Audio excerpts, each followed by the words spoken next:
Yeah. Alright. Escape from Nar Shaddaa. While pursuing leads on the smuggler's moon of Nar Shaddaa, the crew of the Peaceful Intentions received a message from a mysterious source. Captain Devati made contact with the founders of the Intergen Security Resources, the Foe Brothers, arms suppliers for the New Republic. With Hutt gangsters and Nalhutta Sector Security hot on their tails, the crew of the Peaceful Intentions then exfiltrated the Foe Brothers, violently. Back aboard the Peaceful Intentions, this crew now can slip out of the system. Yeah, that is pretty much what happened. Indeed, I actually just read what AGR linked. I felt it was good, so I scrapped what I had and I just stole his work. Alright, well, I think that about leaves us where we were. I think you had just taken off and you had successfully managed to slip into traffic, which will allow you to escape safely. Okay. But so we're still planet side though, like we're suborbital. Yeah, you're suborbital. How does sector security work in Nar Shaddaa? Is it like, like each sector of Nar Shaddaa is controlled by its own Hutt guy, so if we were to go over the county line, they can't chase us anymore? No, so sector security refers to sector on the galactic scale. It's actually Nalhutta sector security, because that's the planet you're in orbit around. So in other words, the entire galactic sector security is out for our asses at the moment. Basically. I mean, there's nothing else they police aside from Nalhutta and Nar Shaddaa, but that's still two entire planets, essentially. So what you're saying is it would probably be a bad idea to pull over and see if we could buy some trade goods before we jump planet? I mean, you would certainly run the risk of doing that. And that, how effective that'll be also depends on where you're trying to go. Well, we're going, what was that planet? Where they had their contact from the Foe Brothers? That was Druckenwell. Okay, shit, I actually wrote that down. I thought that, I'm like, there's no way it's literally, Druckenwell. No, it's Druckenwell. It's an actual, I did not make that planet name up. That's right, but let me show you how I wrote it in my notes when you said that. I think I know how you wrote it, but please post it anyway. Yeah. That's not quite how it's spelled. There's a letter missing in there, but...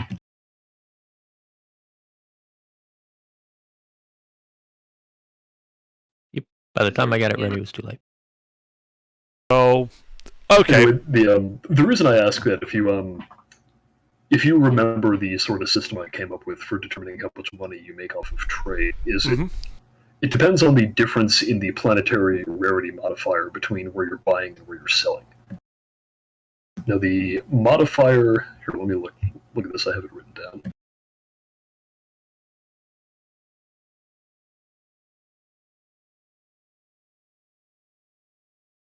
Yeah, Nar Shaddaa has a -2 rarity modifier, which means that it is very easy to buy things here.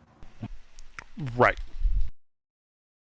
So in order to make the most money, if you're going to buy stuff here, you would want to sell it in a place where it's normally very difficult to get things. And what type of planet is Druckenwell? That somebody would have to roll for, unless somebody just has a bunch of ranks in Knowledge Core Worlds or Outer Rim or something. I do have a rank in Knowledge Core Worlds. I have a rank in Outer Rim. Between the two of you, I would say you would probably know at least that much without having to roll. Druckenwell, well, I'll just tell you, Druckenwell has a modifier of -1, which means it's also easy to buy things there. Not as easy as here, but still easy. Well, guys, what do you think? Should we pull over and try to buy some trade goods? Yeah. The reason I bring this up is because it means that, ferrying trade goods from here to Druckenwell will not be all that profitable. The trick is to go, between places that have, different rarity modifiers. The direction doesn't matter, it just has to be as far apart. So Druckenwell is Honestly, pretty much Nar Shaddaa. Yeah, they're both like Druckenwell's on a major hyperspace lane to the Outer Rim. So the answer to my question is no, you don't think it's worth it. Correct. No, we don't. What I'm trying to tell you in so many words is that, you probably wouldn't think you would be able to make a lot of money doing that.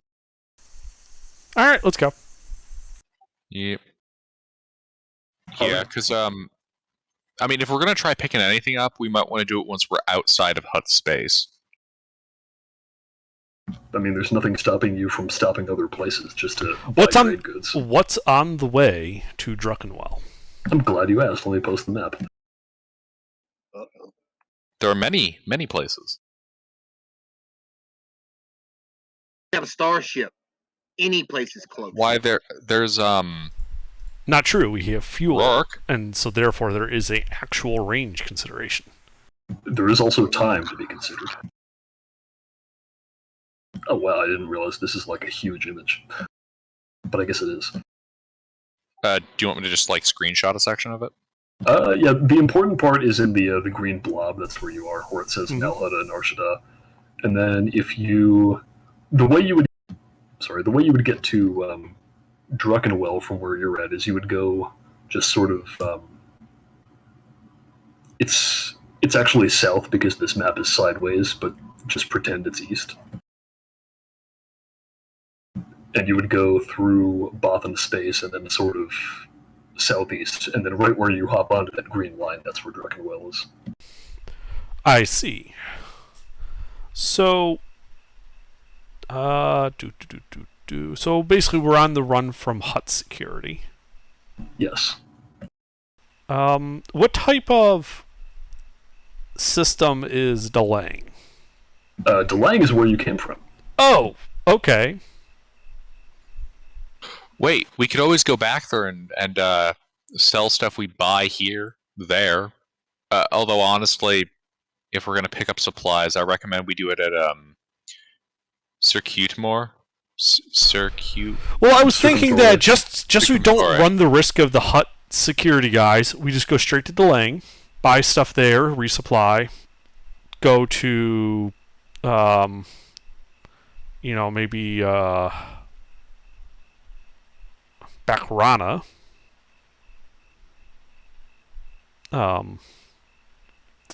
Sell stuff there because that should be different from Delang, given the Bakrana? Yeah, What's that? green line where it intersects the line from Delang. Dang. Oh, there it is. Then we start heading there up it the is. green line, and take a stop over at Kalarbra, pick up stuff there. Sell stuff from Bakral at Karabla, buy at Kalarbra, sell at Druckenwell. Question is what type of time are we on to get these guys to Druckenwell? So if you were to ask them, they would mostly be anxious to get out of hut space. After that, it's not like they're not Right, like we're going out of hut Just don't space wanna- now. The question is, how quickly do they need to get to Druckenwell, and do they mind if we make a bunch of cargo stops so that we, actually have money to put fuel in the ship and food in their bellies? I don't think they would mind. Okay. Oh, slight question. Yeah. Hayes, you here? Mm-hmm. Didn't we want to sell that IG for parts? Mm-hmm. Not here. Obviously not here. But Delang might buy it. yeah, but are they going to be able to give us good money for it? Like that kind of selling, Pete. It's scrap we picked up in Nar Shaddaa and we're selling in Delang. There's a big rarity difference. It is high quality droid scrap. Branks is correct. This is not just scrap. This is parts from like a very high quality, finely made assassin droid. I almost wonder if maybe we should We stop might wanna by Bothawi. So this is just something you would know. Bothawi is currently under like very heavy Imperial occupation. Yeah, It's we'll basically fuck with common this anyway. knowledge that the Bothans have been helping the New Republic, but the New Republic doesn't control the planet, so the Empire has come down pretty hard on them. Okay. You think if the Foe brothers would be anxious to go anywhere, it would probably be Bothawi. Okay.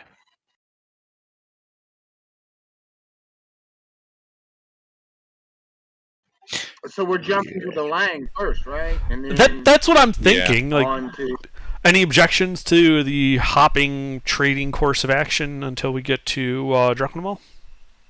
None for I mean, me. if we're in no, yeah, that works for me. We get out of hut space at least. Yeah, like our first jump is just straight out of hut space. Yep, that's fine. Yeah, we're definitely jumping to Delang first. All right. So let's see. I'm gonna get my cheat sheet open. I knew I forgot something.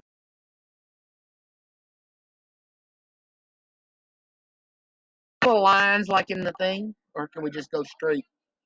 No, Like it's the you're going along the lines.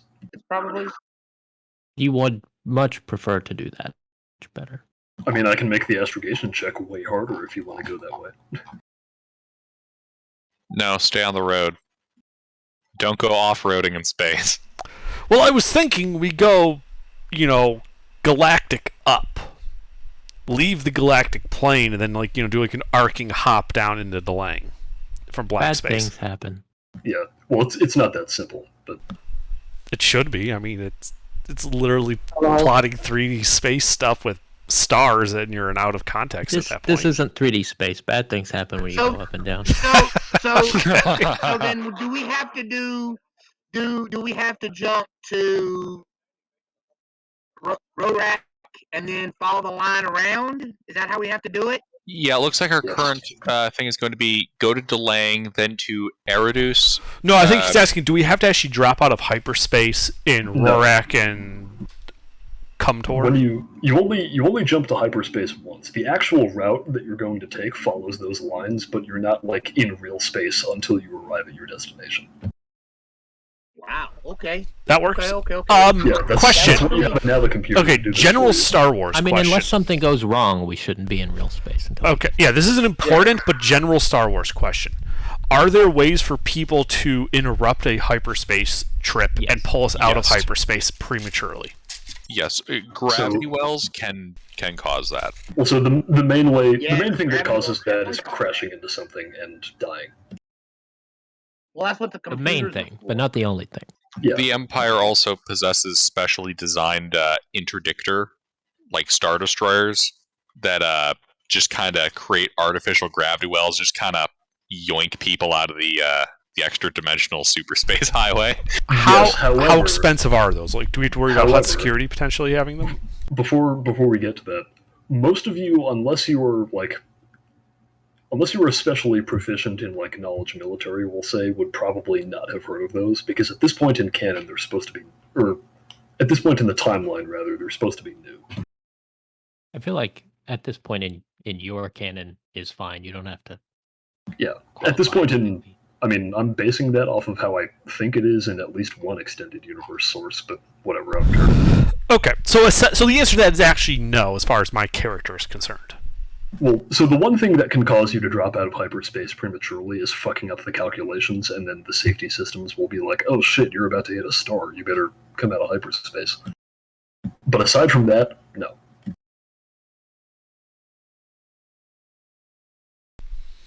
Okay, great. Then yeah, unless someone's really got business here they want to finish, we should jump to Delang now. Okay. Mm-hmm. If you're to me. just jumping to Delang, that will be a difficulty 1 astrogation check that someone has to make. Not it. I am remarkably average at that with absolutely no training of any sort. I'm slightly above average, I guess. I can fly a ship. I can't astrogate. Well, I got 1 rank, and we have. I get 3 greens. That's what I get. You have 1 rank. I have 4. I have 4 greens. So you roll with my skilled assistance. So yellow, green, green, green. You can do that. Well, before they do that, Hayes and AGR should roll their Destiny stuff. They should. What do I gotta roll? Money DR. DR. Or, sorry, a $sign. We DR. got 4 right now. It's our best. Ain't that There our you go. best roll?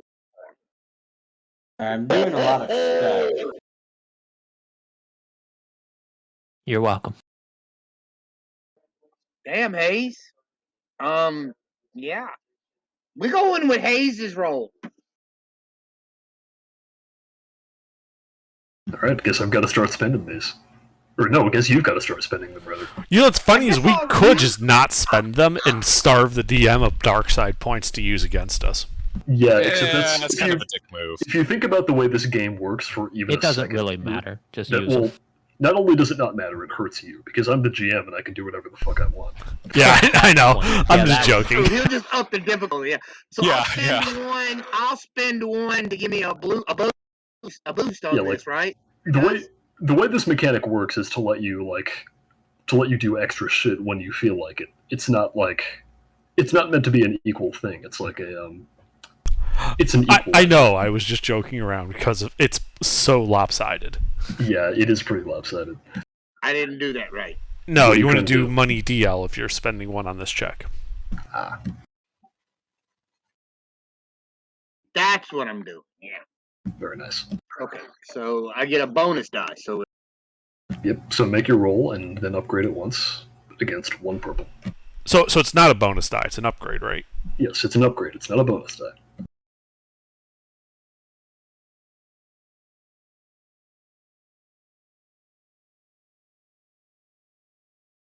Wait, what's your intelligence? 4. And then you should roll a 4th. And Aiden has skilled, so he gave me a yellow and 3 Yeah, then roll an additional green die. You should have rolled 1 more. Shouldn't you have 4 green die? You should have 4, and then 2 of those get upgraded. Okay. And I looked, just for the record, Interdictors are definitely super rare, but apparently Darth Vader commanded one not long after the Battle of Yavin. So they should exist. Maybe. Yeah, I mean, they definitely exist. It's just whether you know about them or not. Probably not. Yeah, I only got 2 ranks in knowledge warfare, so I don't think I know. You might. I don't know. Yeah. You might know of them as a vague theoretical. insinuations. You might have heard of them as a theoretical concept, but didn't know that they're like actually made and working. Right. Yeah. You know, it's something you played around with in War College as like a theoretical ship during war games, but you never actually have seen one. All right. Yeah. So with that, we're not going to worry about that one threat. You rolled well enough. Yeah. So you can make it to Delang. Now let me do the calculations here. Yep. How much fuel did we burn? Stand by.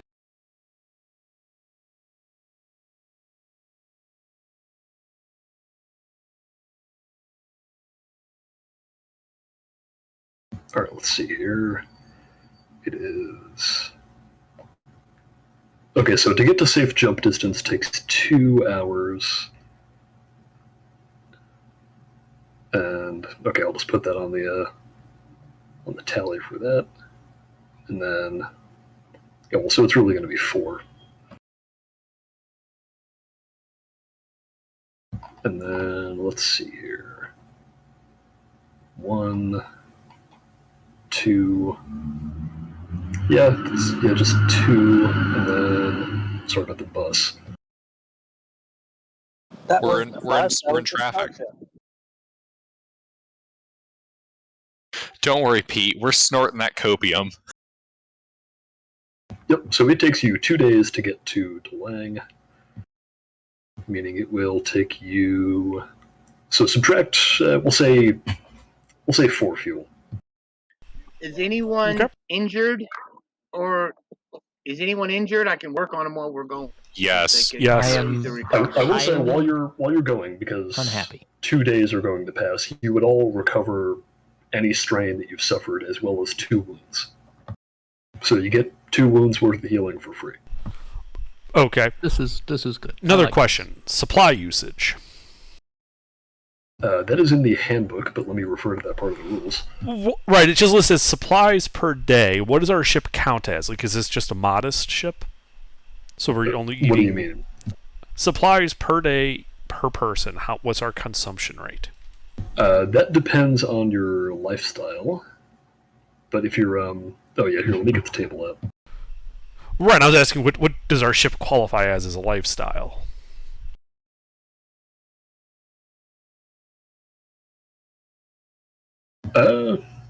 We'll say by default it just counts as modest. If you want to live more comfortably on the ship, you can. Is there any downside to living more comfortable, or to living cheaply? No, I just wrote that as an RP thing. Okay. Mostly. My guy would eat, more comfortably. He would be eating at a comfortable level, regardless. Yeah, The main thing I was planning to use that for was like if you want to spend a lot of money to, like have the appearance of being a wealthy person, then that starts to matter. But it's not like you don't get bonuses for it or anything. Yeah, like my guy likes the nicer things. He also likes, his legs not being broken, so he's not going to spend extravagantly while he owes the bank a fuck ton of money. Yeah, so just do it based on the number of people who are here for this session and subtract supplies accordingly for 2 days worth of travel. Okay, so it's either 4, 5, 6. Do I have to count our 2 passengers as well? Yes. So 8. So we go through 10 supplies a day, then at comfortable. So 20 supplies have been eaten out of 60.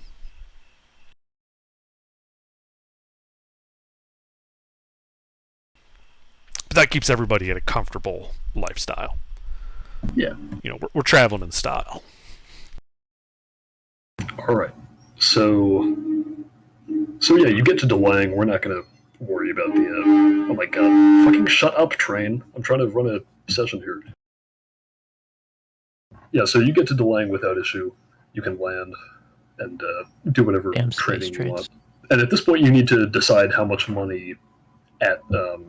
Oh well, no, you haven't bought anything yet, so you would have to do that here. Well, Hayes, do you want me to try to sell your droid? Was this where we should sell it? Sorry. It's it would be a it would big be harder delta. to sell it here than normal. Yeah, we might want to sell that on a place closer to a main hyperspace lane. But isn't the price negatively affected by doing that? Y'all be crazy trying to sell this droid. I'm just saying. No, so the price for selling individual goods and for like trading in bulk uses different rules. Okay. I wrote specific rules for trading in bulk just so that we had a way to do that isn't a pain in the ass. If you're just trying to sell a regular thing, then the value doesn't change. It's just that it becomes harder to sell. Right. Okay. So in that case, we should hold off till we're on a major trade hub, so that's not. It would be hard. really nice if we had this droid and it was eventually fixed, and then we left it on the ship, and then if somebody gets on our ship, it can snap their fucking necks. We talked about that, though. Well, this is true. I think the only one here that's even remotely close to qualified to repair the droid is me. And quite frankly, as I recall, both Master Braytak, who needs to update his name, and I have expensive needs. It's as funny far you as mention equipment that, goes. because there actually is someone here who is better at this kind of thing than any of you. Wait, did you decide if we could turn that into, fix it into a killer robot droid? I've decided how much it is worth if you want to sell it, and I've come up with a loose idea of how you would go about doing that if that is what you wanted to do. Well, tell us. Also, wait, what was that ominous comment about someone better at this than any of us? That wasn't meant to be ominous. The person I was referring to is Fo Jin. He was the just from talking to him, you would have figured out that he was the guy contacting you over those chat clients and all of that. He's a bit of a computer whiz, and he's also good with machines. Okay, so this is a mixed bag, because on the one hand, yes, he could give us a really super cool assassin droid. On the other hand, he could fix our super cool assassin droid, and then he would have a super cool assassin droid. I mean, you think you've more than ingratiated yourself to these two. He would probably just do it as a way of saying thank you. Also, second point, money. If we wanted to sell the assassin droid later, it would be worth more money if it worked. It would also cost money to fix as well. Like he wouldn't demand payment, but you would still need to spend things for parts. Right. What's the program to watch over them and not us? Well, we've ingratiated ourselves, so we don't think they're going to betray us. Also, it would be really great to sell the droid and then have it kill its new owners and come back. I mean, at that point, we might as well just paint it kind of a rusty red brick color.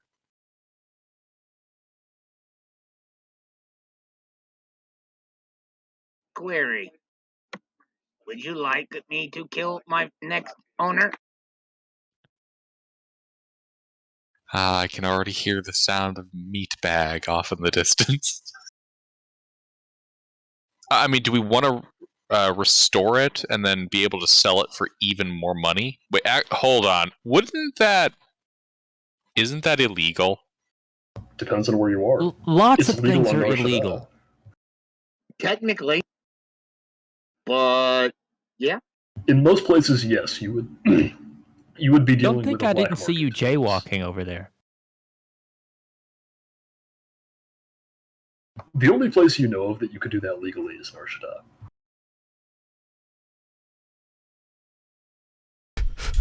Are you saying I should turn the ship around, guys? No. If you would like to have sold it before you left, you can do that. I think that came up in the conversation. I thought we said we didn't want to sell it at Nar Shaddaa because that's where we killed I don't it, think we and should it sell it at belongs all. to the people at Nar Shaddaa. I feel like we should sell it. That way we have like a solid profit from this endeavor. You know, Braytac and myself can continue to add to our equipment savings. I would just love to have a can use killer it for more robot that down goes payments beep on the boop ship. and then shoots people for us.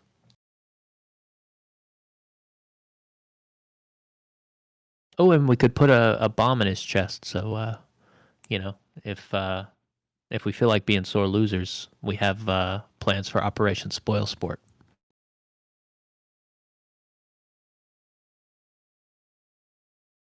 You know, I do like Operation Spoil Sport. Please pick up my head and beat your father to death with it. Alright, well, you've just gotten to Delang, and I think people were talking about buying some trade goods. Yeah. So supplies cost what, 5 credits each? Fuel cell. I'm what? How much does a fuel cell cost?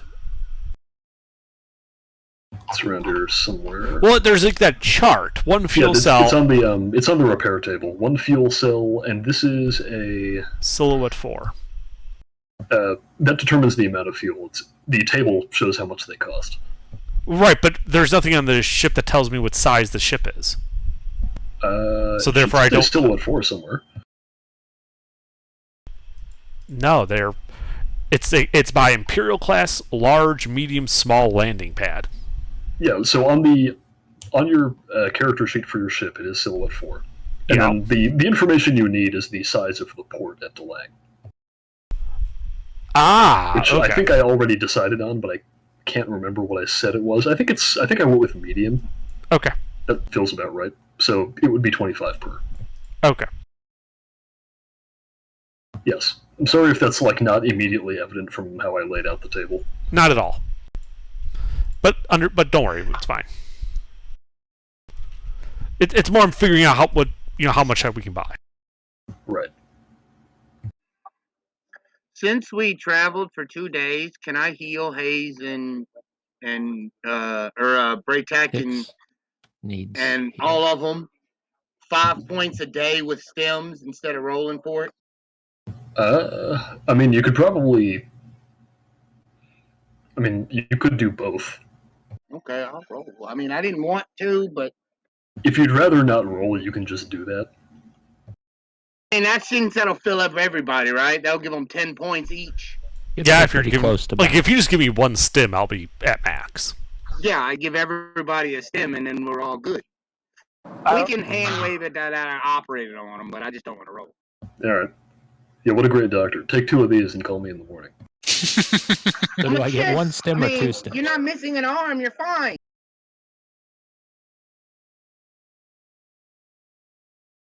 Have some backbone. You're in the Empire. I just got the image of you now saying that to a person. They're lying on the medical bed. You could see 2 blaster holes going right through their spine. The 2 New Republic arms dealers who you're currently harboring are very confused by that line. I mean, that's kind of the thing he would tell people. I mean, it's not. Yeah, I don't think they're very comfortable with either of the chists, to be honest. Yeah, I mean, both of the We are chists not- seem to be we pretty are not pleasant to pro-Empire. be around. They're really not. They're really not pleasant to be around. Hicks is very authoritarian, very, very much in favor of there being a government that is actually in charge of things. So, all this craziness is not nah. Yeah, it's a real shit situation. Instead of there being a government that's in charge of things, there's like 5 governments that are in charge of different things. Yeah, different that's not a places. thing. I don't like it. No, that's bad.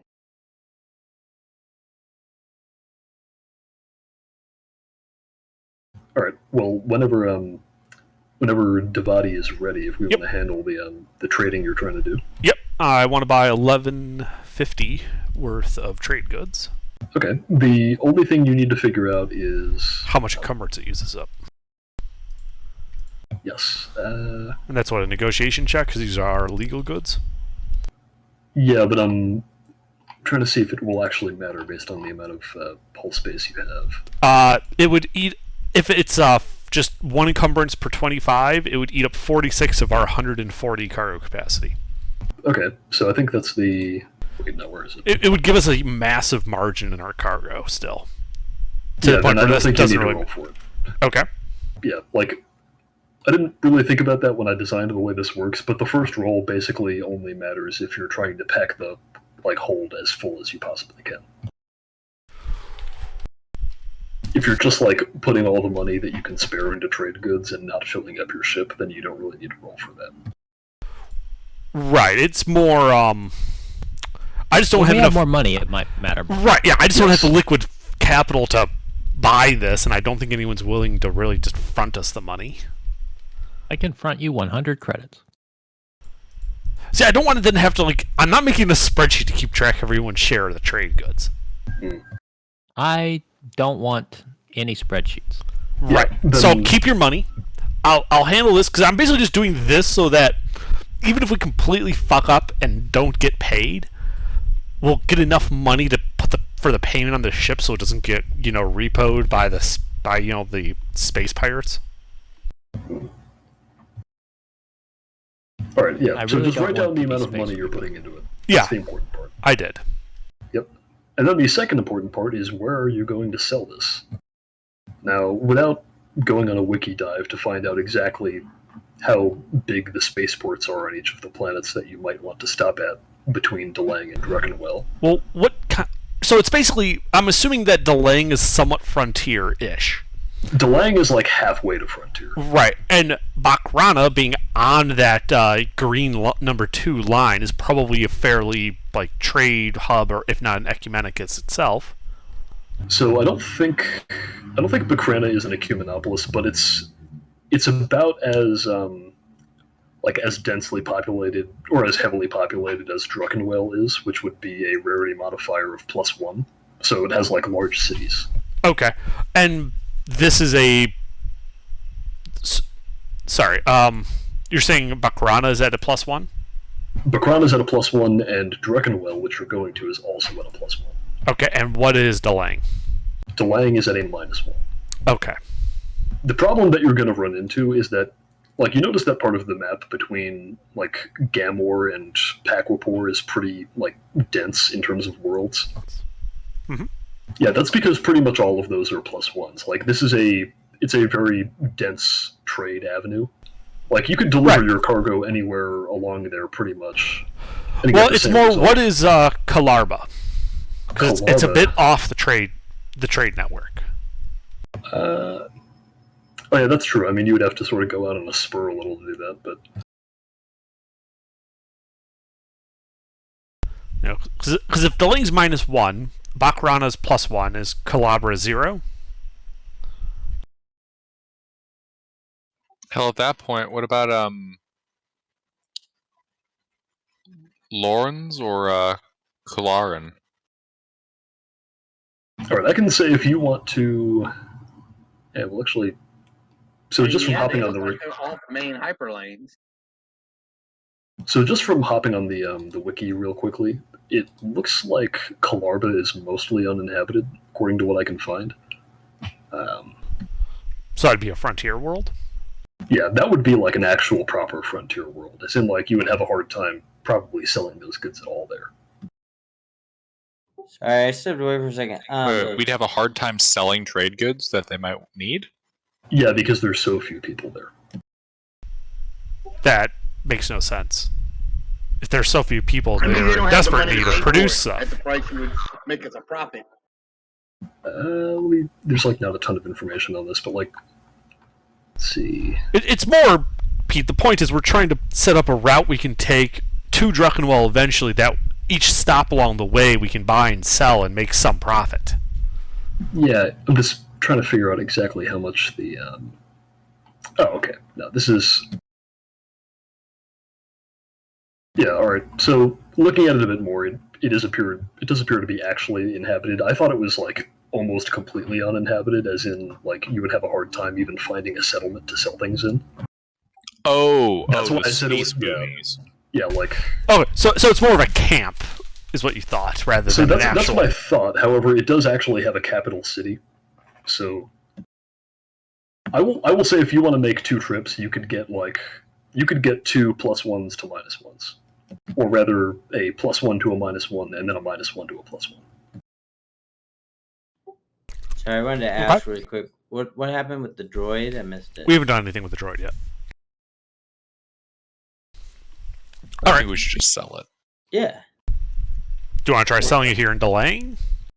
What's the amount? No.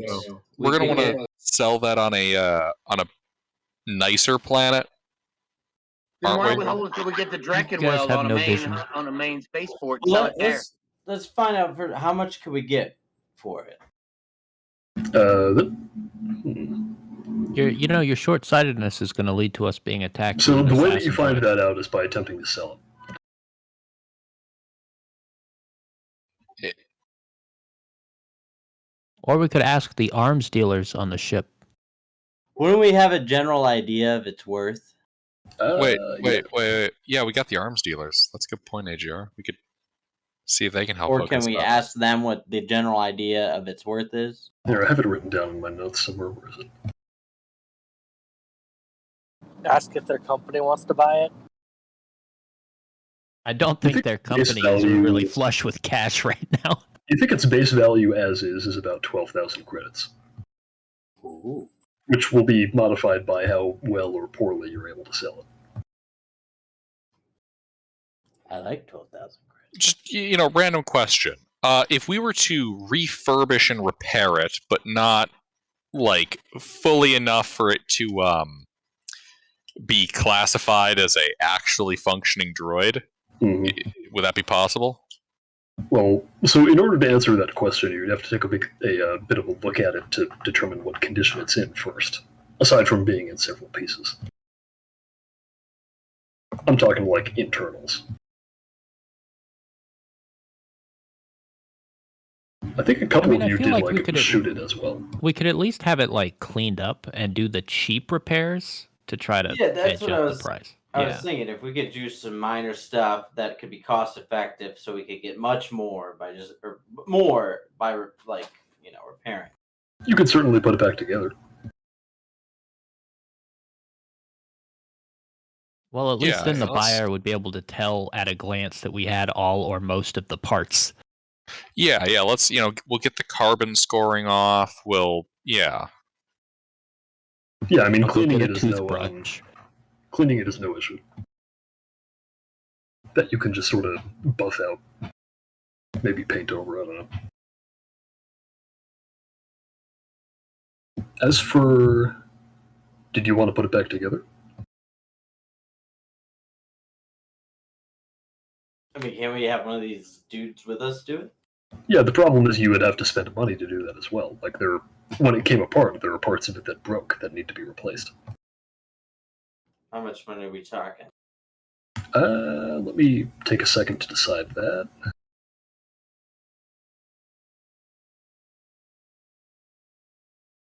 Well, let's see, I think you cut its head off, Braytac. And I shot it. Yeah, Brinks shot it, and Braytek also like slashed it up pretty good before that. We know from Star Wars though that cutting the head off a droid is a very easy fix. I just want to put that. It is a Yeah, very they easy just fix. kind of pop up. It's mostly just that like the joint that is supposed to hold it there also like has lots of little connections in there, and that whole joint now has to be replaced. Putting Humpty Dumpty back together again is not so easy. Oh no, it's a zero force insertion socket. I saw a farmer do it in The Mandalorian, and I just want to point that out. Okay, that guy was very clearly though with a background in droids. I'll say to put the whole thing back together in a way where it could function mechanically, you would need like 3,000 credits. What do you think that would do to the sell price? It would probably increase it by more than 3,000 credits if you're able to put it back together. Right, That but seems would like that, an achievable amount of money. would that put it though beyond what we can, sell without getting ourselves in trouble? That depends on how good you are at that. Well, if we fail to sell it, Brinks, we'll have an assassin droid to get us out of trouble. Well, I can And tell then you we can this: try to sell it later. if you put it back together to the point that it could function mechanically, it still would not actually function. Yeah, It would not be get any us harder to more. sell. It would get you more money though. Yeah, then let's do it. Do we have funds? I got 1360. All right, I that's will give you almost halfway there. 100 credits. I have in my bank account, 75 credits. So the answer is no. I have 9 credits. Holy fuck! Well, Well, I we just gotta bought. make I just this. bought I like think a you fuck ton of trade good cargo. Yeah, you were about to make some money, so why don't we handle that first? Yeah, let's do that first. I like Well, that would be leaving Nar Shaddaa, though. I bought No. this stuff at Nar Shaddaa. You bought it at DeLang, you mean? Yes, delaying. That would be leaving DeLang, yes. Right. However, Also, you would not want to sounds- sell the problem with droid at that. DeLang. it sounds like we can buy more trade goods if we want to increase our profit. Let's do that. So here's the thing. I'm not creating a new spreadsheet to track trade good, like splitting up shares and shit for that. No, you can buy. So if you just another give me 100 money- credits worth, but it's your money. Yeah, if you give me money to buy trade goods, that's fine. That's what I'll do with it. But it's all in one pot, as far as I'm concerned. Yeah, I mean, I thought these are The way I funds see it is, anyway. That's fine with me. you're- You can have work 100 for credits you. for that. You are you. I mean, handle all right that. now I'm primarily using it to pay for the ship, the food, and the fuel. So I don't like the number 75, so you Well, could like have I my said, we all 70. work for you anyway. So You could have my politician. 75 credit. okay. And AJR, you said you're giving me 100. Yeah. I mean, Okay. honestly, if you're gonna cover room and board, if we have to stay somewhere, you can have the other 80. Sure. Cool. Let's see. How much does it help if I toss in another 100? I mean, it's going to be like a percentile-based profit. So every credit we put in towards it is more credits we get out at the end. Fuck it, just put it all in, Gilbert. We'll get So the money back. what you're to the telling board. me is if I invest 1360 in, what kind of profit are we looking at there? It looks like we're going to be looking at around 20 to 50% profit. Yeah, put it all in, Gilbert. We're gonna get the money back from the droid anyway, and that'll be what we need it for. So we'll be good.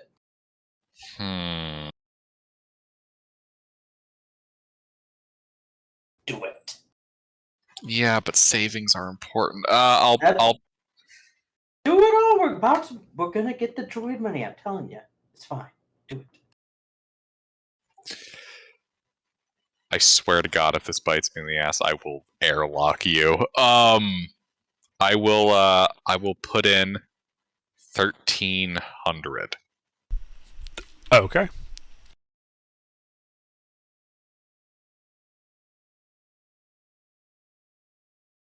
As soon as we get to port, he's gonna go gambling. He's going right back to that casino. Oh, good God. I will literally kill people. But which people? All of them. I am saving up for a jetpack. I think you mean this- you there's were no way saving this up for a works poorly. jetpack. This will be fun. Sorry, what under? You were saving up for a jetpack. Now you're investing for a jetpack. Yeah. Do You it. could always kill someone that has Alright, a jetpack. I take it from took your money and I have What I bought said. trade goods. We now have 108 units of trade goods. Good. A total trade value of 2,700 credits on the ship. Yeah, I like Ooh. that. Very nice. We also have a full fuel tank and a full supply storage area. them. Sweet. Mm-mm-mm. Look at all those eggs in that basket. Yep. This is why I'm going to kill people that threaten that basket, because I need Well, funds that's in what order you to be get able to paid build to do. shit. Kill people. That's what Yes. you get paid to do. Kill people. Yes, I know. Okay, so we bought the shit. Is there anything anybody else needs to buy on delaying before we take off for Bakrana? See, Hayes, I recognize that, but I also might be able to build stuff too. That's part of the reason I'm The only saving thing I up. would have needed to bought was replacement stem packs. But isn't that kind of the first thing you need to start the building and modifications anyway? Potentially. I mean, I remember I was talking with Pete, and it's possible, if I was understanding him correctly, to build stuff from parts. You can build stuff from Scrap. parts. The way I'm going to handle that is like very, very ad hoc. I'm not going to go to the trouble of making a whole system or trying to play it the way Right. it is in whichever splat book that's from. Yeah, because that splat book is whack. They make it more complicated than I think it needs to be, and it's also not very balanced. Yeah. Side question. Mr. City healed me. Did that get rid of my winded? Get rid of my winded? So that is a critical injury, and I'm glad you brought that up. Those. Oh you yeah, that's have right. I to- also have one. Yeah, those you have to roll for. Okay. Let's do Oh, that. I would like So- to roll to heal my critical injury. Is that something we do or the doctor rolls? The doctor rolls. Please do that. Okay. All right, let's go through Twice. one player at a Once time. for me, Who once wants for to go first? Hayes should go because he Yes. said the thing first. Yeah. Okay. Hey. So it's... I mean, can he get unskilled assistance? Uh, I don't know if you want unskilled assistance on him. yeah, on a Maybe medical he's- check, I don't think so. But he's holding the tools. He's helping. He's Yeah, the or you know wrong what? tool. You know what? If you want to be the guy who hands him the scalpel, then that can be unskilled assistance. That's fine. So what is an unskilled assistant? One boost. A die. boost die? One boost die?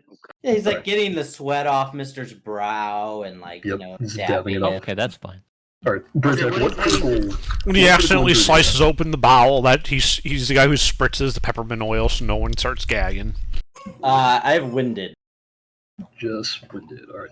Okay, that is a difficulty 2 critical injury, so it is a Wait. difficulty 2 medicine. They check. spritz peppermint oil into bowels when they open it up. No, they spritz their masks with it. Okay, I was gonna say. Oh, I kind of wanted my So insides to bowels be stink. all peppery. Bowels inside of a body stinks. Yeah. In every Rancid. surgery in the U.S., there is a small bottle of peppermint oil kept in case something like that happens that they can dab into their masks so that they That can is keep very working. true. Usually it's the head nurse or the head surgical assistant in the room that's got it. I know that Dr. because Curtis someone said- posted online about the time they had a problem. They went for that, and the oil was out. That's a bad time. Oh, that's a bad time. Those were Oh no, dark that's a times. resident that got fired after that. Probably. How yes. how rancid are those bowels? Well, the entire surgical team except for the surgeon and the head nurse had to leave because they were throwing up in their masks. Yeah, that's like You ever met violently. anybody ill with a levels of that colostomy smell. bag, Gilbert? I have not. Gilbert, on a warm, hot summer day, have you ever gone to a county fair and then walked accidentally downwind of the 15 porta-johns they got set up, and it's towards the end of the day, so everyone's had the shitty food and have taken the shits in there? Something similar, yes. I am also in charge of cleaning up That is close. the shit-filled, blood-soaked, adult like absorbent panties that sometimes get left in the tampon box. That's not on the same scale, man. Because we're talking about something that's No, out that's in the nowhere hot near. sun. Yeah, no, the only reason the registered nurse apparently just did it through sheer willpower, and the surgeon in that story was apparently an ex-combat medic, and which is one of the guys who was like, he apparently was known for like never saying like a bad thing about anybody or like just being completely unflappable. At the end of that surgery, he turns to the head nurse and apparently says, "Well, that was a bad one."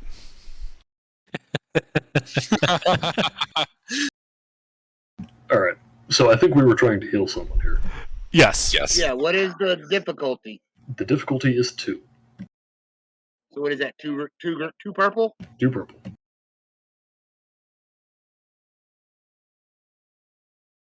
Yep, you successfully remove the critical injury. Woo. Okay, I got one too. Mine's compromised. I think By the way, it's Mister, also- when you tried to heal me earlier, you would have noticed I was in perfect health, minus the winded already, and you did not need to do that, because I am glorious. I will leave keeping track of that to him. No, I'm letting him know he didn't need to heal me, because I'm already yes. fully healed. Compromised is also difficulty 2, so go ahead and roll that. Oh, and also you should be adding a second boost die because you have your medkit on you. That just adds a boost die universally. Handy. It is handy. Yeah. All right. When you're done stitching up Zasha, I could use it too.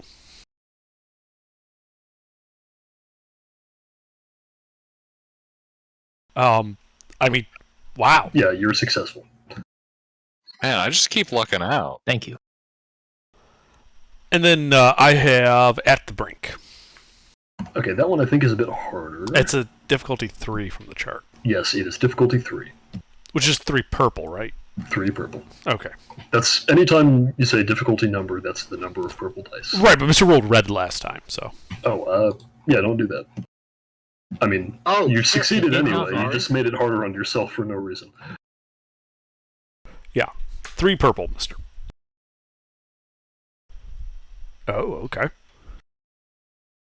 I'm gonna make sure I heal my boss. Come on.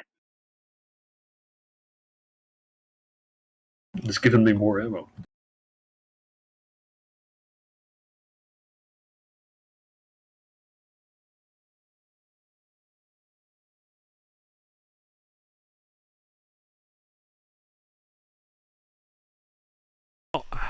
I think that succeeds. Mm-hmm. Mm-hmm. Oh, yeah. I don't suppose you have a second critical injury. No, just the one. Alright.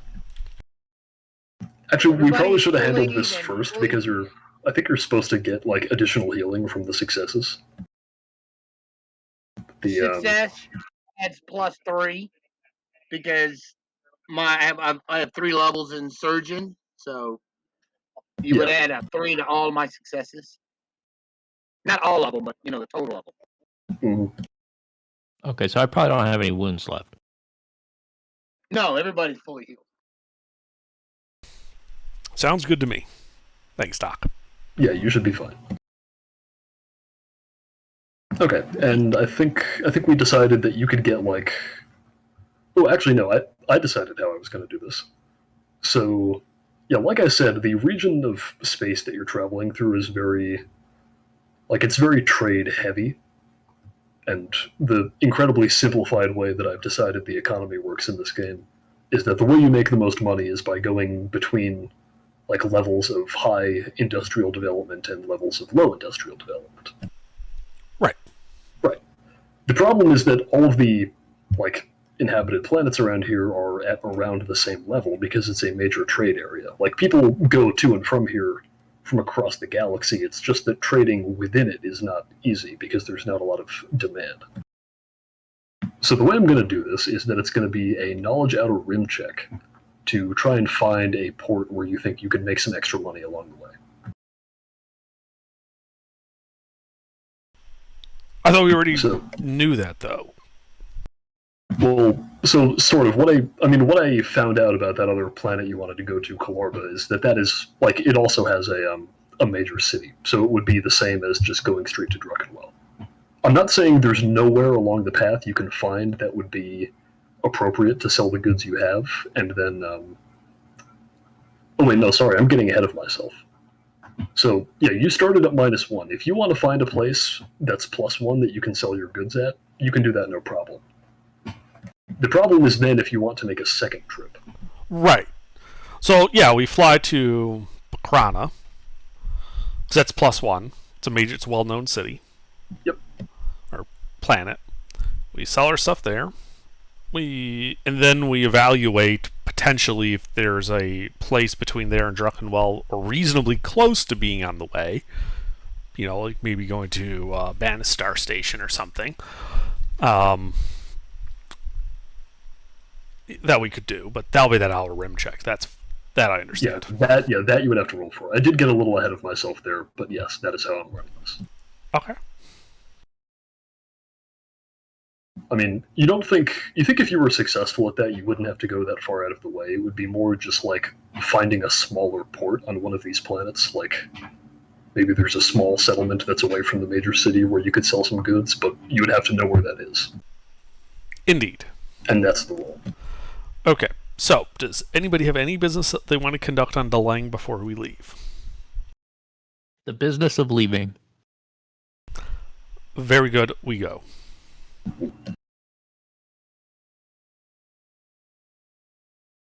All right. Then, yeah, we'll say you stop at Bakrana, which is a +1. Okay. And if I recall, it was negotiation to sell the stuff there? Yes, let me remember Hold on. exactly how I wrote this down. We're getting ahead of ourselves, Pete. How long does that take, and therefore how much fuel and supplies do we use? Yes. You're correct. Let's see, that's 1, 2, 3, 4. So that is... It's going to be... Let's see, 4... It's going to take 4 days, and it will cost 8 fuel. Okay. 4 days, we're eating 10 supplies a day. Alrighty.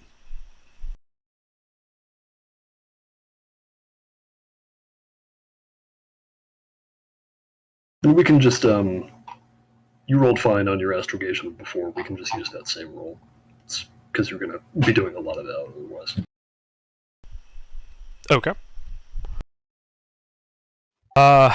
Alright, so then we're selling the trade goods. Yes. And so that's a negotiation check, I think you said? Yeah, I just need to determine exactly the difficulty, which is the, let's see here. Let's see, base 46. So that would be...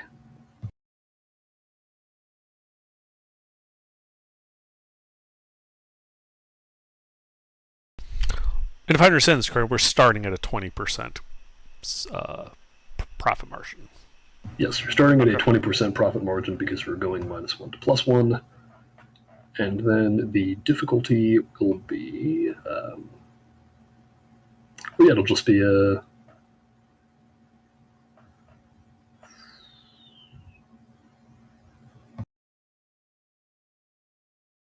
So I'm just rereading what I wrote here.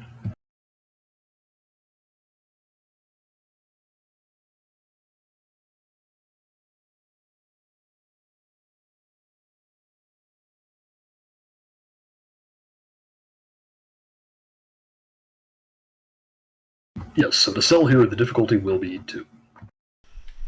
Okay. Just to ensure success.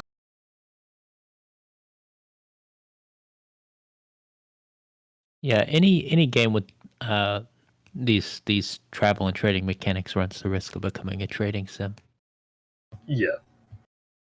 which is totally acceptable to me, but it's I probably mean, not the most yeah. exciting thing. It's fine if you're just using this to make money along the way. Right. There's nothing wrong with that. Right, and as we do this more, we'll get it down and be a little bit faster with it. Yeah. Alright, so I believe that maxes out at 50%, right? Yes, it does. Okay, Right. so... So your profit margin will be half of whatever you put into trade goods. Right. I like that. Oh, I told you, Gilbert. Okay, so we sell the trade goods.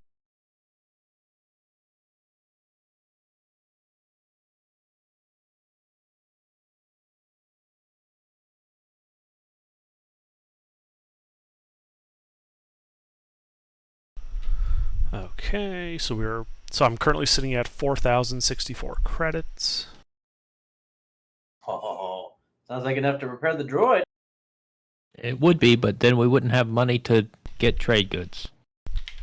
Yeah, we want to get one more hop in, and then like at Druckenwell, we'll repair the droid because then we should have a bunch more money. All right, so supplies. Now we're down to 20. So supplies are 5 credits each. So we need to spend 200 to resupply the ship.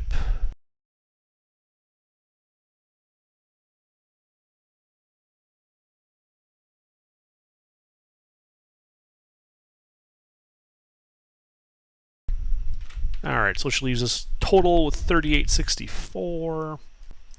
And now we need to figure out if there's a profitable route between here and Druckenwell. Yes, and that, I'm going to say, will be a difficulty.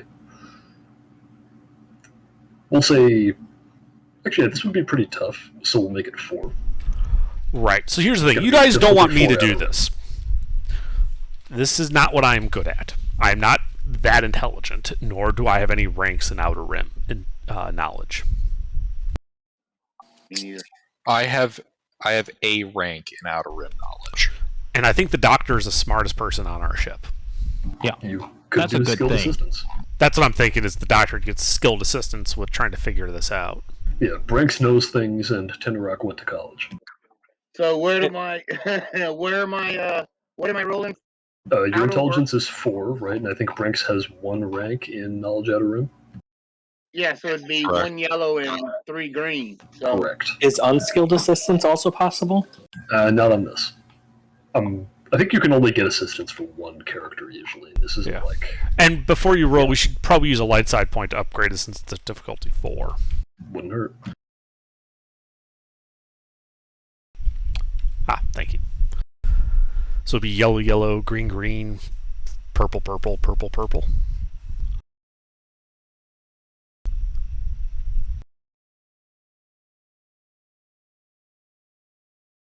Bum, bum, ba-dum. Wow.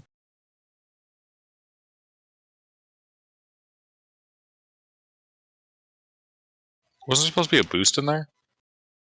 No, Can you use his med kit for this? not for this. This is not a medicine check.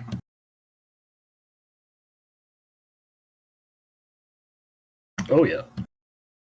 Very good, thank you. 5 successes. We know a place. Downside, there's some smugglers there we gotta shoot. All right, let me see here. With that, that's a downside, pretty it's good an roll. Imperial. It's an Imperial base. That's fine. We have some other valuable cargo too. Downside. So the good news is that the place that you know of is actually like even less developed than Delang was.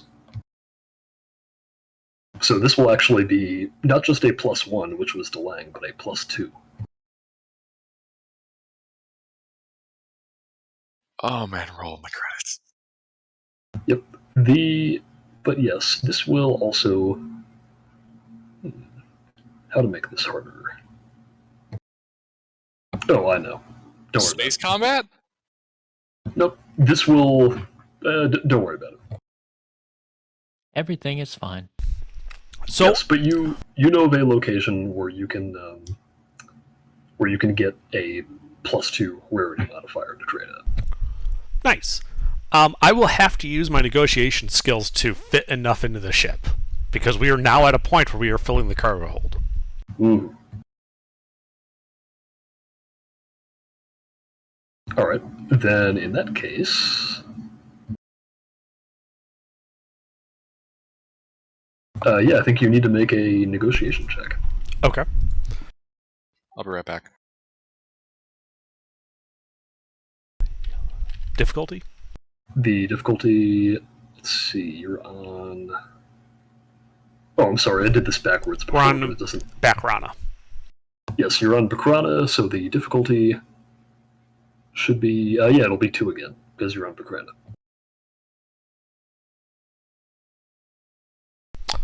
So I think you said it could be I one think that success, maxes two out your advantages, up to a maximum of 50. So it's 25 per encumbrance. Yeah, that 5 successes is enough to max it out. So. Yep. Yeah, and it is net 5 successes the way I have it set up. Right. So it's basically 0.5 encumbrance for this trip. So I buy 3,850 credits worth of trade goods.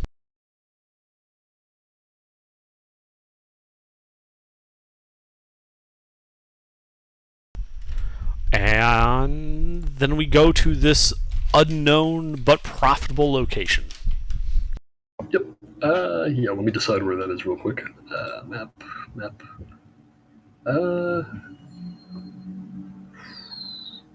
This will be... Let me go to the wiki real quick. Sorry, Nate.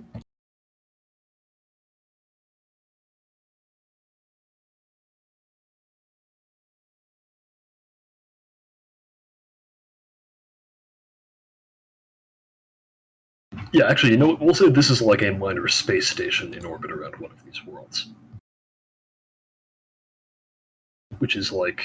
and it's not like a trading-focused station. It's more of like a... it's like a large mining station, but it's out of the way enough that it's hard to buy and sell things here. Right. How long does it take? How much fuel and supplies do we go through getting there? How much fuel do we burn? So for getting that far, I would say it will only take you a day to get there because you're not actually going that far. But Okay. that is going to... Here, let me add the day first because I have to keep track of that.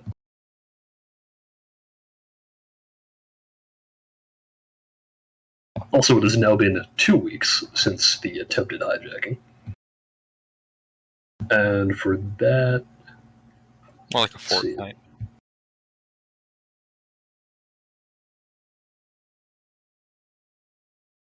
Oh my god, math. Why did I make this so complicated?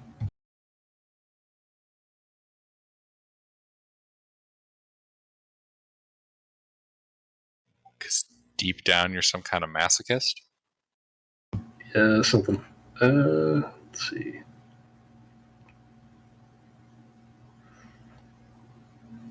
We're going to make it 3 fuel for this. Okay. Yeah. All right, so we dock at the station. Is there any problems with me then selling the trade goods? Well, yeah, you have to roll for it. Well, I meant like nothing happens narratively before we start unloading stuff. No, nothing happens narratively. Okay, I'm going to spend a light side point on this. And then the difficulty, because you're at... it's +2 here, so that would be difficulty 5 to sell here. Okay.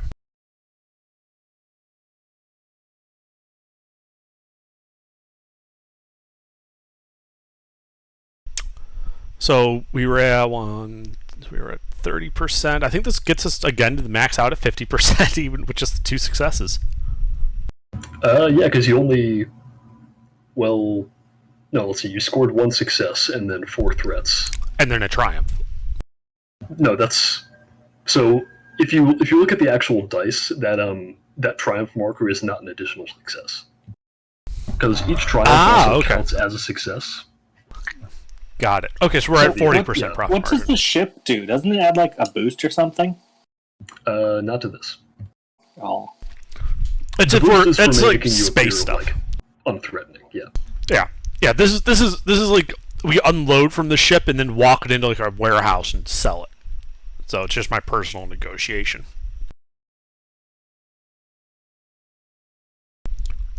Okay, so 40% profit margin.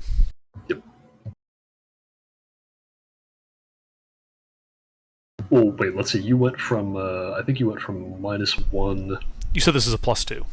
To +2, yeah, so that that's would be 3. 30, and then 1 success would give us 40%. Well, no, you went down by 1, because you scored 4 threats.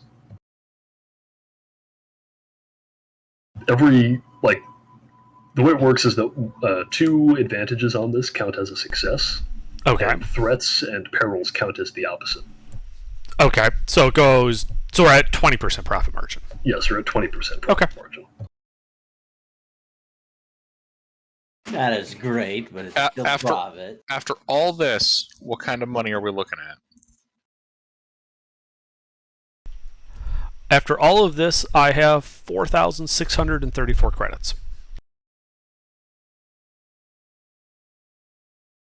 However, with that triumph, you are able to, if you're trying to bring cargo out of here, which I'm assuming you are, you're able to score a deal that will let you decrease the difficulty of the check to buy more stuff by 1.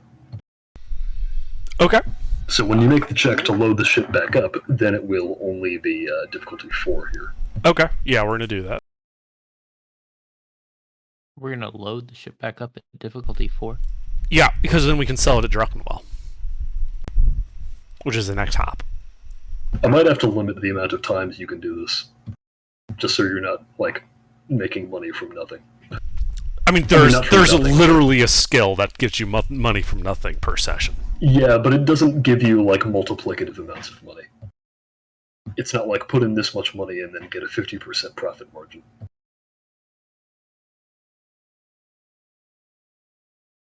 Like, I think the amount of money that gives you is actually pretty negligible.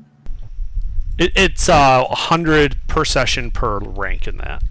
Yeah, that's very little. Okay. So let's see. So that's value 2 for increases. Right. So it'd be 35 credits per encumbrance. Yep. And then use that to figure out the amount of money you can put into it.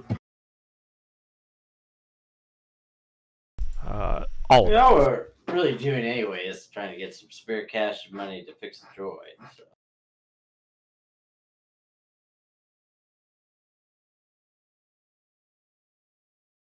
Because then we can use that droid to make more money.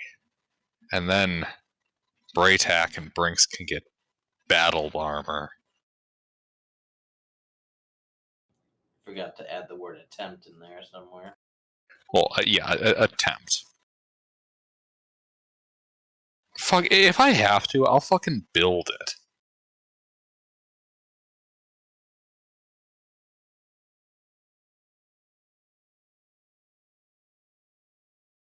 Alright, then I think we were going to Druckenwell, yeah? Yes. Alright. Then, yeah, I mean, I'm not gonna make you roll for all of these. So, that would just be... Fuel? Yeah, give me a sec. That is...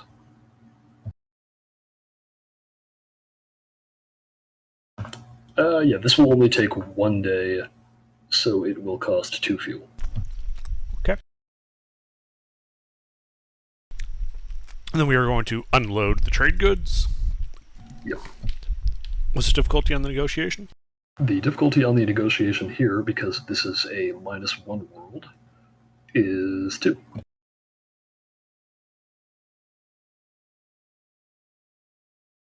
I think that maxes us out. I think it does.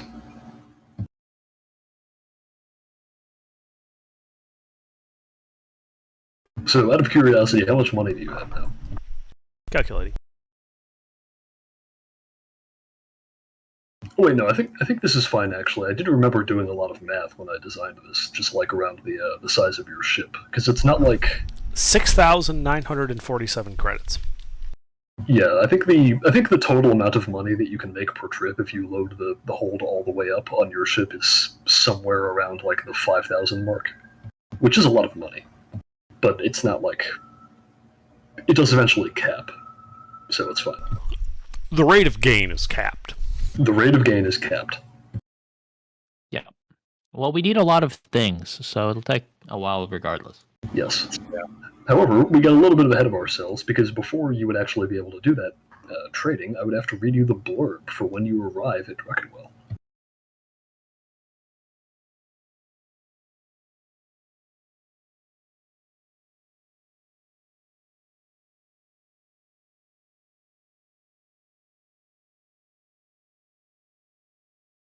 Here we go.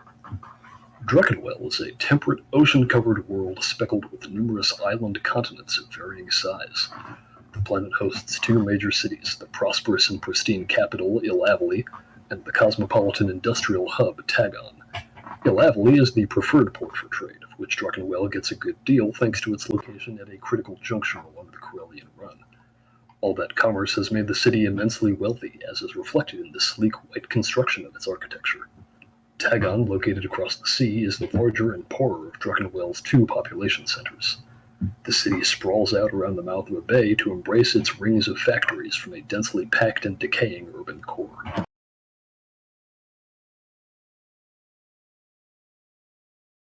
Additionally, there are some other things that you notice when you come into Druckenwell. Three of those things are Imperial Star Destroyers in orbit over the planet. You don't have any trouble getting in from orbit. You're not stopped by anyone, but you do see them. We use an older code.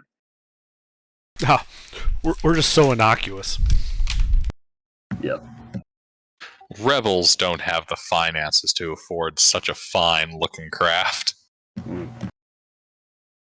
It does inspire fear. And maybe respect. Depends on which party member you're talking to. Anyway, after you do your trading, the one of the Foe brothers, we'll say it's Samuel this time, Okay. would give you directions on how to meet up with his contact. Before that, what's the spaceport size for fuel? Good question. I'm assuming you're doing your shopping at Ilavali because it is the preferred port for trade. Yes, which is where we should probably sold everything. I'm just buying the supplies and fuel now. Yep, that is an Imperial class spaceport. Good. Thank you. How do we plan on selling the droid? You could try to do that in Ilavali too. It is easy to sell things here. Don't we have to have it fixed first? If you try to buy and sell things in Tagon, that's only a +0 location. So I gotta ask this, just because, it's Star Wars. If we get this droid mechanically functional, but not actually active, does that run into the legality issue of the IG droid? So there was something I was going to sort of transition into a while ago, but I'll bring it up now. If you would like to, the Fojin could have a look at the droid for you just to sort of see what condition it's in. He would be happy to do that. I'm assuming you would like him to do that. I would absolutely like him to. Yeah, the first thing that he would remark upon is that its personality core appears to have destroyed itself. And he would surmise that it was programmed to do so upon the droid's destruction. So it's functionally lobotomized? It's functionally lobotomized, and the personality core of an assassin droid is also the part that's really expensive. It's the part that lets it do all of the assassinating. Otherwise, it's just a regular robot with some fancy armor on it.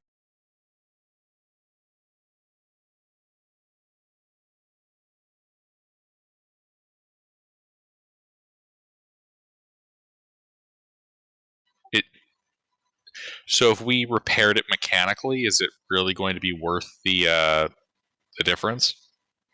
If you repaired it mechanically and were able to find the right buyer, it would be worth more than the difference. However, it would still not be functional as an assassin droid. I mean, you could put like another droid personality core in there and have it take care of a baby or something. But Yeah, but we don't need to do that. We just need to sell it as it is and fix it up to get even more money, I think. Yeah. if that's what you want to do. Oh, it would be funny to put in the personality of a remote. Or a gonk droid.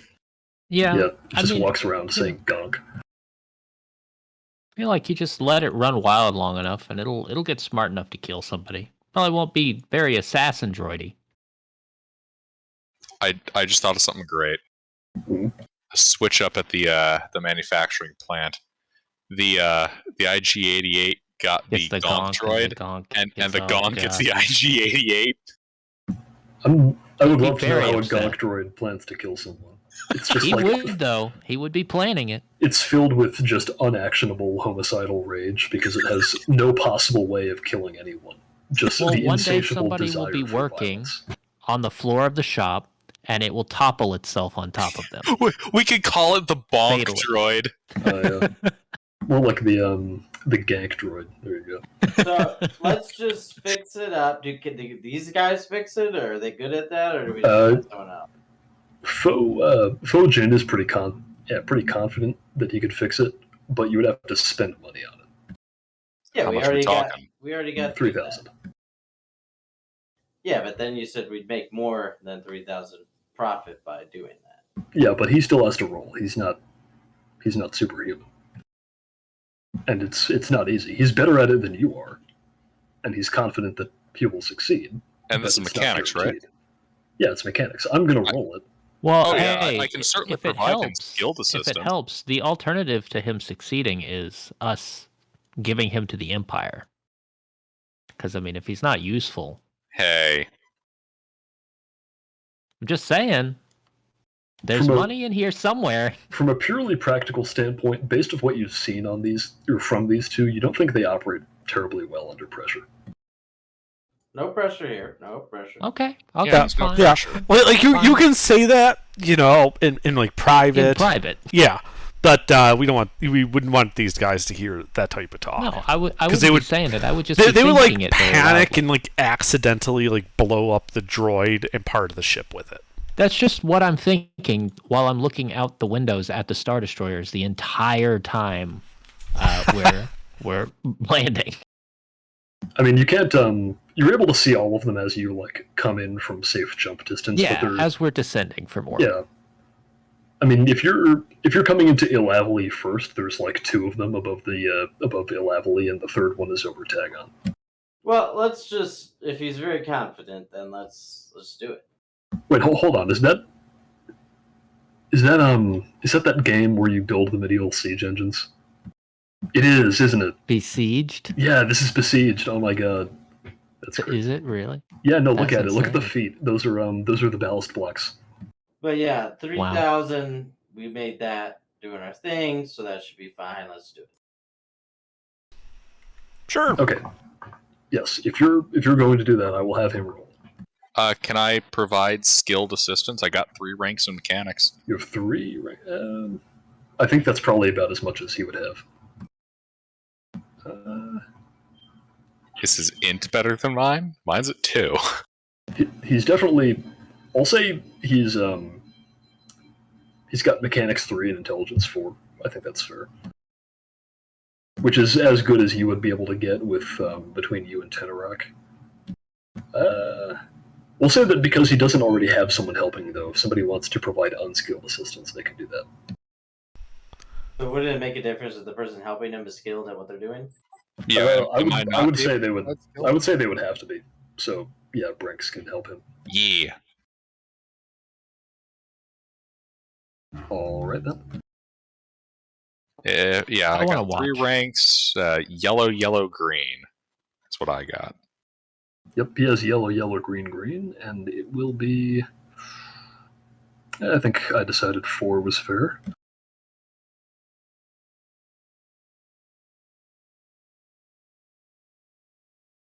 And he does succeed with. He succeeds in spectacular fashion in one respect, but also some caveats. Let's see. How should I handle this? I don't just want it to translate to money. What else can I get out of this? And I'm opening up the floor to ideas here. What? It wakes up and starts singing Weird Al. No, it wouldn't have a personality right now. Long, There's no personality core in it. time It ago. wakes up He and finds the starts trying to kill bomb. us.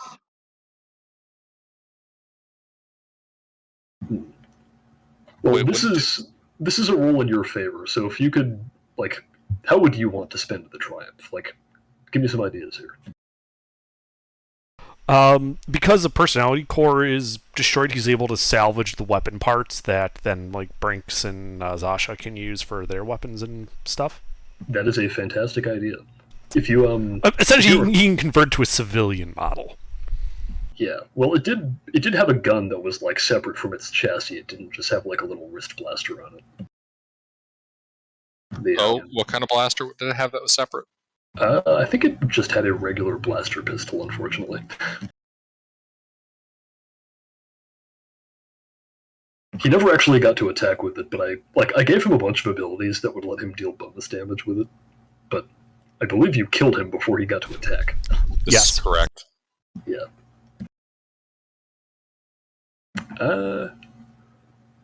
Yeah, but let me just check the stat block. Did I give the gun anything special?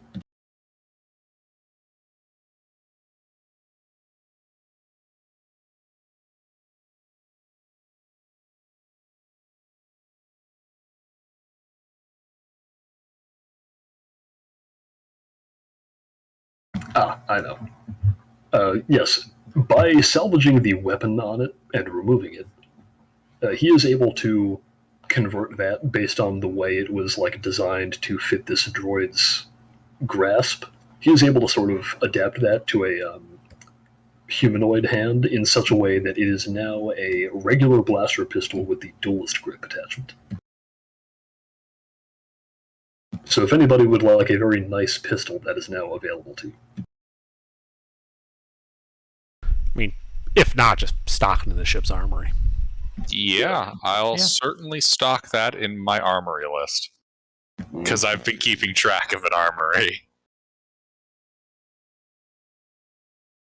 Alright, and then as for... Let's see, he was fairly successful, but he generated some threats, so I would say it comes out a little bit ahead of even. So yes, it does increase the thing's overall value, I think, to 14,000 rather than 12. But we spent 3,000. Yeah, wait, no, sorry, you spent 3,000, so we're starting from 15. It would increase it to 17. Okay. Yes, thank you, Ace. Very good. Alright, we want to sell the droid now. Yep, you can get 17k for it. Straight up, no roll? No, you have to roll. That's the base value, though. Ah, okay. I presume you want me to do the negotiations? Yes. Well, you're not going to do the negotiations, you're going to do the streetwise, because selling this here is illegal. Oh, you don't want me to do any streetwise. Is anybody better than yellow-green? I've got yellow-green. I got one rank in it. I have green. Okay, let me pose this question. Would it be possible to procure a broker who is very streetwise that can sell it for us with a guaranteed success of the cost, but at a fee? Well, I mean, you would still basically be selling it, because the roll represents the process of arriving upon an agreed price. Would I be able to get skilled assistance from Zasha, like helping me in the street so that we can use his characteristics, my rank, and then because it's skilled assistance, it would be yellow, green. Yeah, you can get skilled assistance. However, I think if Brightac wanted to try and find a broker, that would be Knowledge Underworld.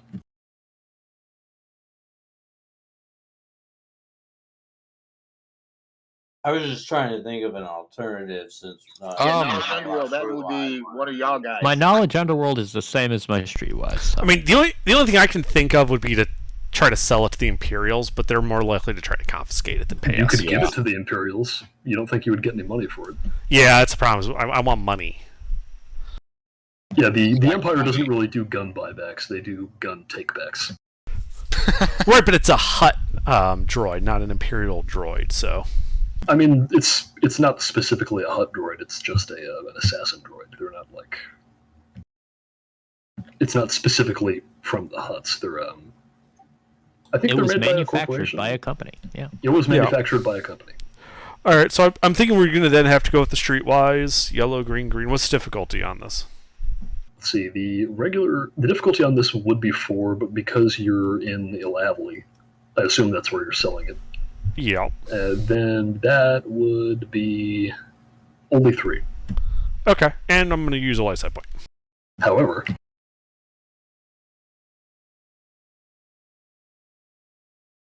I'm going to use a dark side point. Okay, so it upgrades to... So it's yellow, yellow, yellow, purple, purple, red? It upgrades both sides, so yes. Okay. I was just double checking the roll before I roll it. Yep, you have it right. Yeah, you managed to sell it. And now let me consult the table. Because there's a table in the cheat sheet for that. Mm-hmm. 3 nets 3/4 price, but it doesn't list what 4 does. I think 3/4 is the most you can get. So 12,750. Help me out here. What page is that on? Oh, here we go. Trade. Yeah. So 3 successes, and then streetwise, you didn't. Yeah, you're fine on that. And then so 3/4. I'll leave you to do the math. Okay.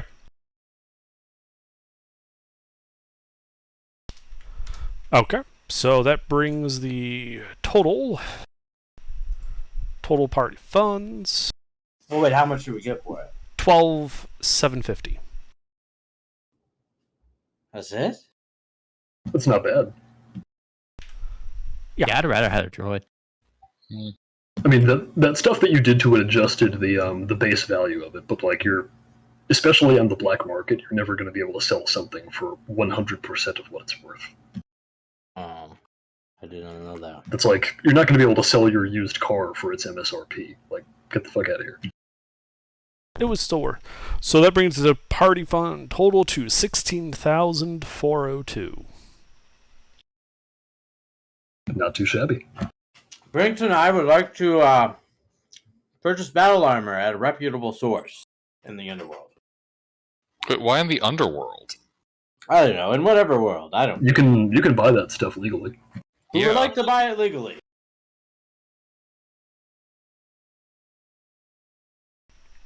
Costs what? 5K each? Mm-hmm. Yeah, you can do that. Alright, if that's what you guys want to do. I do. Oh wait, no, I'm sorry. It's I have it restricted on here. Yeah. Yeah. So yeah, that you actually would have to buy on the black market. We want to do the thing.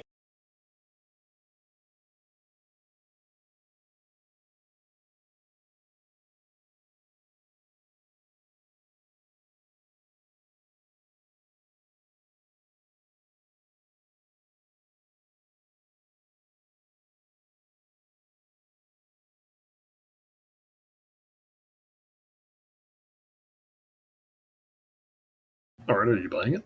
Yeah, You guys are buying armor. Oh, okay, I didn't hear you. Yeah, the Will difficulty... any of your hand-me-downs fit me? The difficulty for this is only 2. Because of where you are. What kind of roll? Streetwise. Because you're buying it on the black market. Is Zasha helping me again? Sure, I'll help you.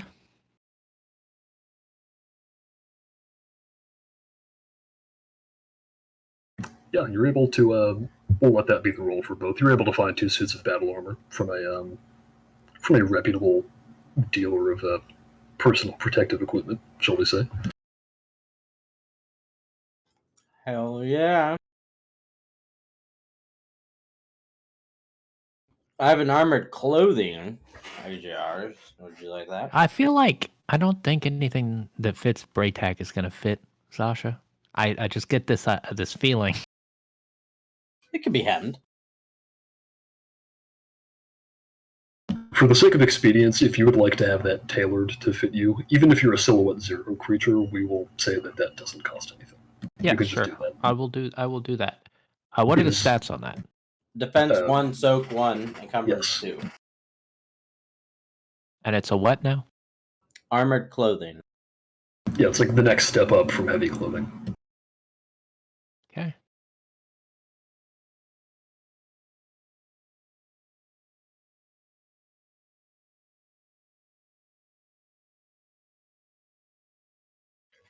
Question then, Pete.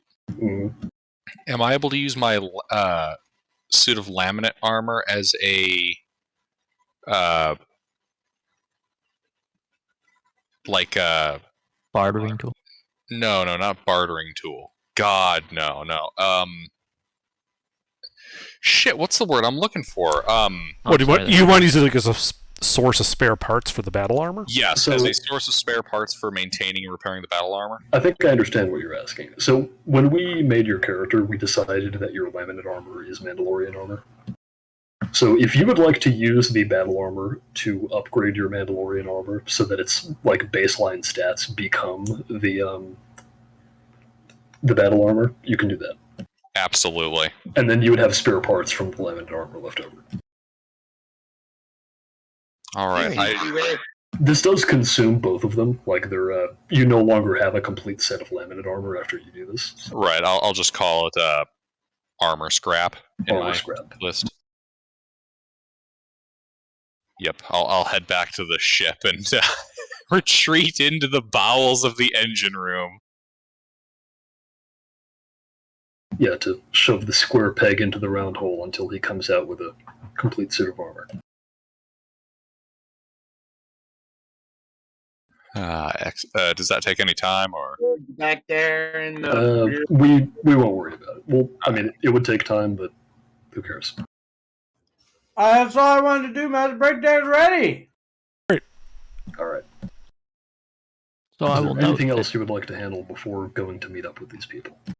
Well, quietly, to the captain, I would mention that the brothers have finished their task, and depending on what we want to do with them, they may have outlived their usefulness.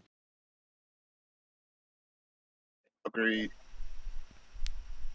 They have the contacts for the data delivery that we might get paid for. So let's go meet their contacts. I'll Then just aren't they quickly going buy to a the sling. Empire afterward? Shrug. I mean, we'll see. We'll see what their Captain's contacts the are boss. like. That's fine. You know, I kind of got to wonder, why would we betray them? They seem like they have useful skills, like as part of the crew. The rebels come. That's all. But we Yeah, could it's reform good. them. And the Empire is a dying beast.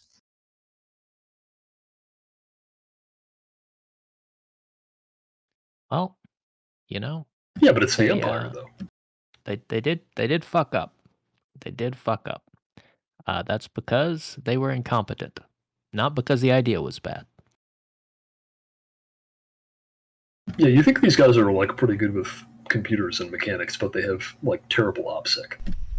Right. They're the kind of people we would leave on the ship with Cece's character.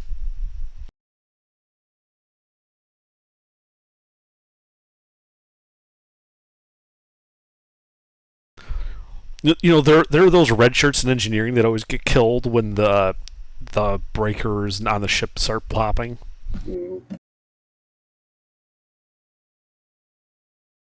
Yeah, basically, as soon as they do that camera shake effect, they're fucked.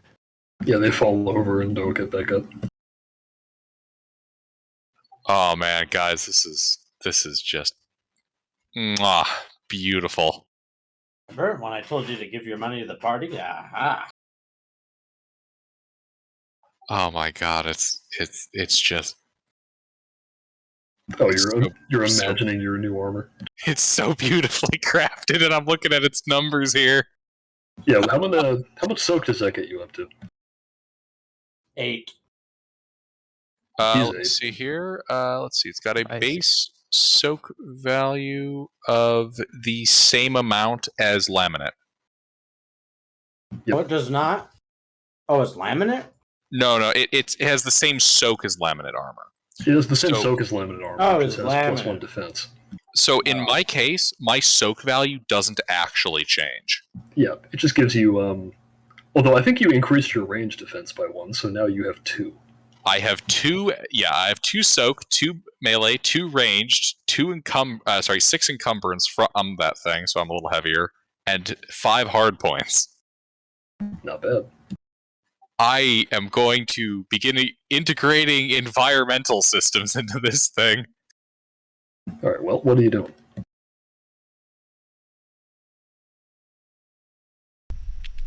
I think the foe said that he had a location for their contacts. He did. Is that where you're going? I think we should go there, and we should go talk to his contacts. All right. Absolutely. Yeah. So he would direct you towards a sort of a shipping depot on the outskirts of Tagon, which is the sort of poorer city that I described earlier. Mm-hmm. And Tagon is like one of those. I came up with something witty to describe it, and then I gave up. And then I forgot it. But anyway, it's a really big, sprawling city. Think like Houston. And then, so he would direct you to land at the landing pad at this place. Although, in order to do that, you would have to sort of hail them over the radio. And when you do that, he would request to use the ship's comm link, rather.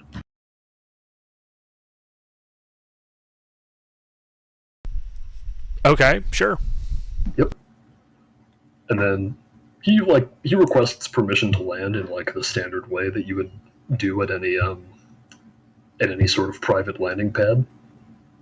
And when he does that, they ask him for the tracking number of the shipment he's delivering. And then he gives the tracking number that you gave him. Uh-huh. And then after he does that, there is a short pause, and then you are cleared for landing. All right. We land. All right, you land. And as you land, a couple people dressed like mechanics come out to greet you. Okay, so the whole party with the foe guys were leaving the ship then to meet them? Or they're like just running towards the ship as soon as it touches down? They're not running, they're walking, but yeah, they're like walking out onto the tarmac to greet you. Okay. That's normal, They seem right? to want you to come outside. Is that normal? I mean, it's like if you're going to meet someone at a landing pad, yeah, that's normal. Okay. I think we all go with the foe guys, including our two guys newly equipped in battle armor. And we walk out onto the landing pad. Yeah, as soon as you walk out, there's like we'll say 2 humans and 1 Rhodian, and the human woman in the center, she ignores the rest of you and addresses the foe brothers, and she's like, "What the hell are you 2 doing here?" And after asking that, they would then proceed to relate the entire tale of how you rescued them from Nar Shaddaa.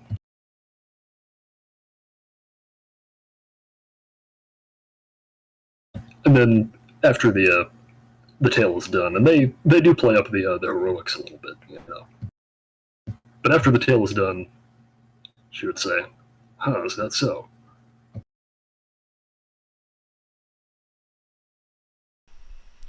It is.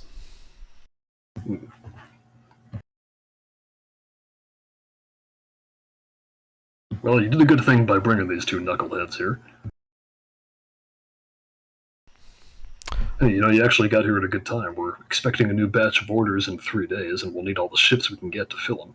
If you want to stick around until then, I promise I can make it worth your while. Always happy to turn a profit. Speaking of, I don't suppose that this encrypted data that happened to have been in that shipment with that tracking number is worth anything to you. I don't know about any encrypted data. I can send it to our logistics guy, see if he can make anything of it.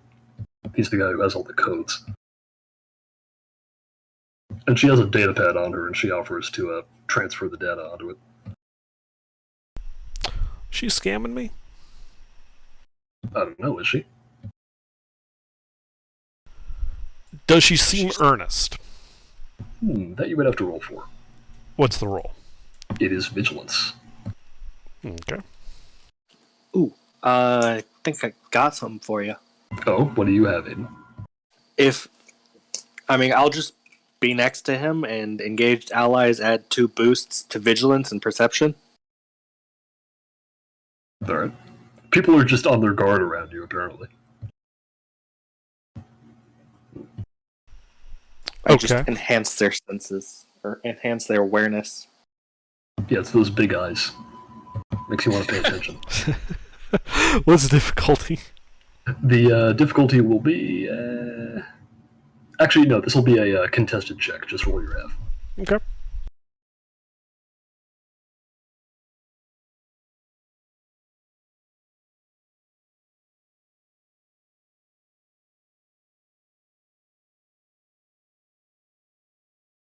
Oh, wow.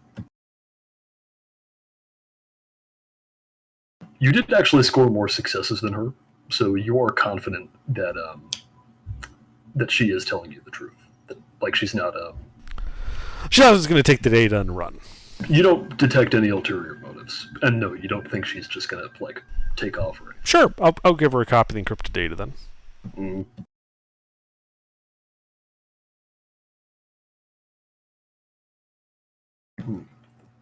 Well, if you are going to stick around, I suppose we do owe you something for delivering these two. The bad news is that I don't actually have any money I can pay you with. And then she glances over your shoulder. But I think something else we might be able to arrange. Oh, not everything of value is hard currency. What do you have in mind? Oh, well, I couldn't help but notice that awfully nice GX-1 you rode in on. It is a very nice ship, although it's not the most nimble of vessels. But we might be able to tighten up the controls a bit for you. And she just sort of nods at the two mechanics she came over with. That sounds like a fair trade. All right. Well, take a day or so if you are sticking around for the 3 days. I don't see why not. Perfect. Well, I'm sure you'll get to know all the folks around here. Feel free to introduce yourself. And then the three of them just sort of walk off to go do something else. As for the other folks around here, and I probably should have communicated this earlier, but when you came in, there were a bunch of other, like, similarly sized light freighters parked here, so all, like, other ships similar to yours. Mm-hmm. You think in total there's around, like, 20 to 25. Okay. Yeah, as she says, feel free to introduce yourself to people around here. I say, oh, well, I'm Devati. Nice to meet you. Ah, Brella Vannery. You need anything, you talk to me. Will do. Nice meeting you, Rella.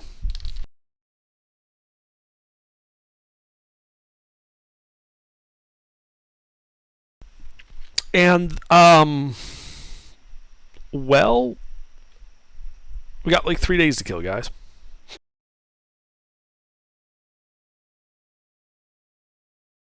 Yeah, so this would be when, like, all of the, if you would just want to spend a few days fixing your armor, that would be when you could do this. If you are just going to spend 3 days sitting around. I mean, is there a bounty board we could check out? Not out here. This place is a little too civilized for that.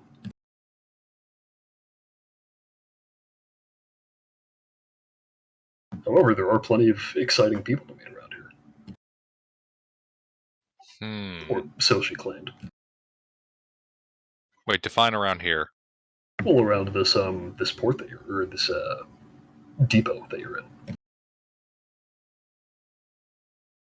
It's a pretty isolated facility. It's on a it's sort of like on a hill nestled up against a large sort of rise leading up and away from Tagon. You have a pretty good view of it from here, actually.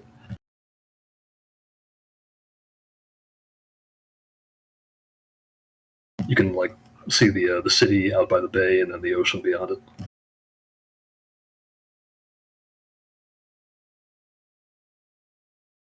But the rest of the depot is filled with, like, other other ships' crews and their captains. All right, let's meet him.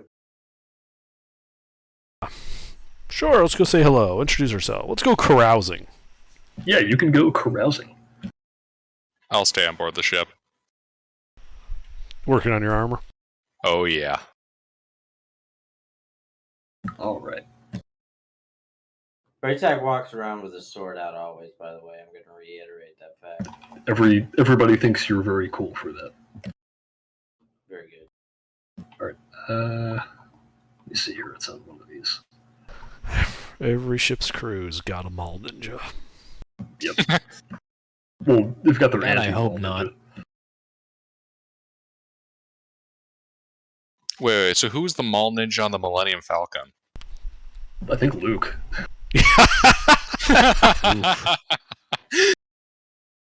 Or maybe Ben. Oh shit, that was my last character. Damn it. The edit protect to make him look like a dog. What is that, dreads? Those were the kind of like the Twi'lek tendril things for whatever other character I was. I have to make him look like a dog though now.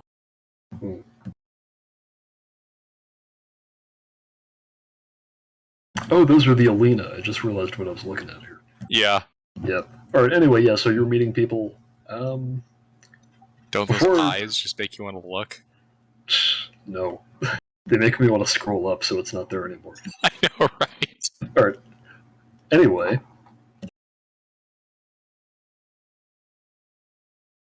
Anyway. So before I have you roll for anything, you're able to just sort of introduce yourself to people around here. And, yeah, these people are all, like, supplying illegal goods to the New Republic. I mean, you already knew that, but, like, based on the fact that you're here, it's considered, like, common knowledge among everyone here. Right. Right. All of these, Republicans are all openly gathering in a city not too far away from 3 Star Destroyers. Well, so that's the thing. They're not openly gathering. This place is pretty out of the way. But the other thing is that this is like a legitimate trade depot. Right. It's just everyone Yeah. happens to work for the New Republic. Yeah, it's well, it's basically hiding in plain sight. The only people are talking open rebellion here, but they're not like going into the city and talking open rebellion in the city. And they do appear to keep like pretty tight control of who's able to come in and out of here. Like everybody who comes in or out has to be cleared for landing. You would be able to tell that they keep logs and they're not like letting people just drive up here in a speeder.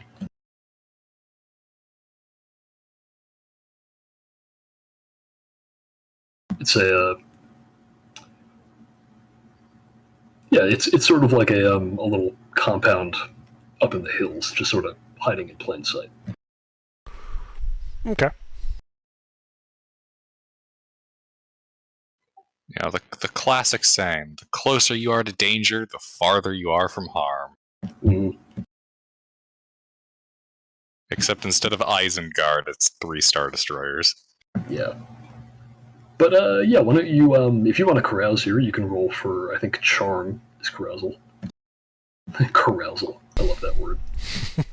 I don't know if that's the actual term for it, but I've decided that it is. What's difficulty? The difficulty here will be just 2 because people are pretty friendly. And I'm a very friendly guy. Oh yeah. And even that is not a spectacular roll, but it is more than good enough. So yeah, I mean you already know that everybody here is working for the New Republic, but do you think that all of these people are smugglers? Like and like most of them are on the pretty young side. There's like at least 5 different people here who all think they're Han Solo, who's like a celebrity to these people. Mm-hmm. Yeah, they all emulate his style of dress and mannerisms and all that. However, given that a couple of you are less than sympathetic to the New Republic cause, you would also meet some older smugglers who are sort of in their own clique away from everybody else. There's like inside the depot, there's sort of an ad hoc mess hall that's been thrown together where people gather for drinks and to socialize and all that. And they sort of have their own little corner towards the back. And you can, if you were to talk to these people, you can tell that they're like a lot less gung-ho about the New Republic than the rest of these young punks here. Yeah, that sounds like more our speed. Because I'm very much of the opinion that we need to make money. War is good for money.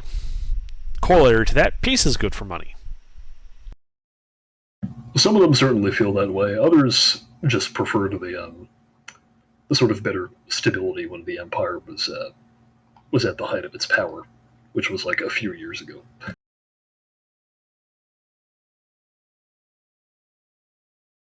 But yeah, a lot of these guys like to make money, and the one thing that a lot of them can tell you is that the New Republic, being a fledgling rebellion state, does not pay very well. When you work for the New Republic, you're kind of expected to do it for free. They do compensate you, but it's not meant to be a job. The idea is that if you sign up to fight for the New Republic, you're doing it for the cause, not for the pay. Yeah, I don't really do that. Not a charity worker. I don't really sign up for causes all that much. They're offering to compensate me for our activities here in 3 days, so I'm willing to hear them out. Mm-hmm. Yeah, a lot of them are planning to stick around for when this shipment comes in, but some of the more diehard Imperial fans, and especially one guy, is after talking to these guys for a while, he eventually reveals that he's planning to skip out of here tomorrow. He doesn't have any work lined up in the immediate. However, he does say that he heard about some mercenary work that's going down in a month, which we'll say is 30 days from now, on Ord Mantell. Oh, really? Yeah, that sounds good. This guy has political qualms with helping the New Republic. He wanted to be in it for the pay, and then he found out the pay wasn't so good. So now he's getting out of here, and he's just going to go wait out there for work to start up.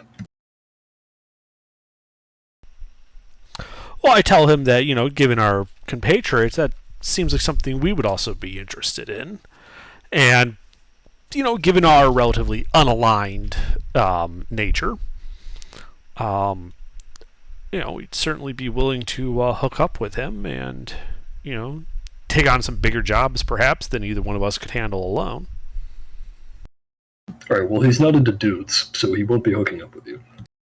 But he does give you his name, which is Romos Mal.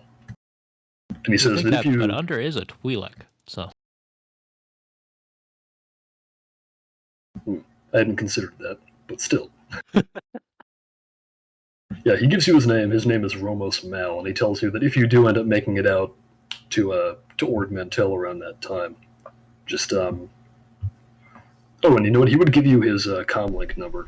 Right, yeah, that's what I meant. Yeah. It's like I would also give him my comlink number too. We'd share contact info. Yeah, you exchange contact info, and he would tell you how to reach him at Ord Mantell, and he'll be sort of waiting out there. He would also be able to describe the job in a bit more detail. Apparently, it's sort of like it's not just like a small mercenary job. This is more of like a company that's forming up. Ah, interesting. Yeah. That's why it's not going to be for another 30 days, because they're getting people together. Right. Well, I tell them that we're probably going to stick around and at least hear out these Republicans, see what they're planning, what they're offering, and we very well might see you in 30 days. All right. He seems to take promise in that, even though he's a little judgmental about your decision to stick around here, since he's really not about that. And then the day after you have this conversation, he leaves. Right. So 2-1, he was Imperial intelligence.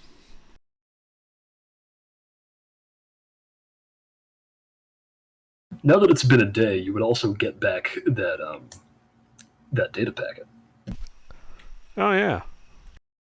Yeah. So you are approached by a Verpine, the bug people. Yeah. Yep. This guy Hey, I introduces... remember one of those guys. Yeah, you remember one of those guys. He introduces himself as Makil. He is the logistics guy that Brella said she would hand that packet off to. And, oh god, let me at least try and do a voice for this guy. Alright, you guys were the ones with the encrypted data packet. That was us. Alright, well, I got good news and bad news. The good news is I decrypted your encrypted data. The bad news is the data that was encrypted is another code. A genetic code. Which I have absolutely no clue how to make anything of.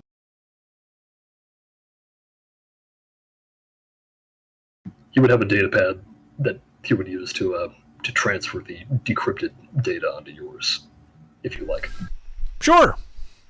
Sure, I'll hand it off to Dr. Tenorok, our ship's doctor. Maybe he can make heads or tails of it. I mean, how good are That you was at, a genetics pun. Oh, that's very nice. I like that. Wait, what was the pun? I said maybe our doctor, because he said it's a genetic code. I said, okay, I'll hand it off to the doctor. Maybe he can make heads or tails of it. Does this meeting happen aboard our ship? Like, I assume we're hanging out on board, and he like comes to us. I mean, how swanky is the place to stay at here? I think they expect you to be staying on your ships. It's like... So, shitty. Yeah, shitty, and also you think they probably don't even have, like, enough space to house all these people. Yeah. Right, It's not really meant for what they're using it for. So yeah, he would probably came out onto the pad and sent us a message. Called us. Yeah, pretty much. When he leaves, I'd like to scrub everything he touched. weird rebel bug people on our ship. Oh, great. So this is not going to be medical. This is going to be knowledge education.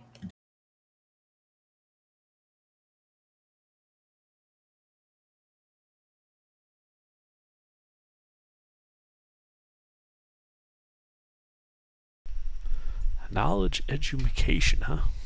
Yeah, although I don't... I mean... I can offer unskilled assistance with that. Well, before I even let you roll this, Tenorok, do you think your character would know anything at all about, like, DNA sequencing? Because this really isn't the kind of work that you can do without, like, specialized equipment. Like, nobody can just look at ATCG and determine what that genetic code is for.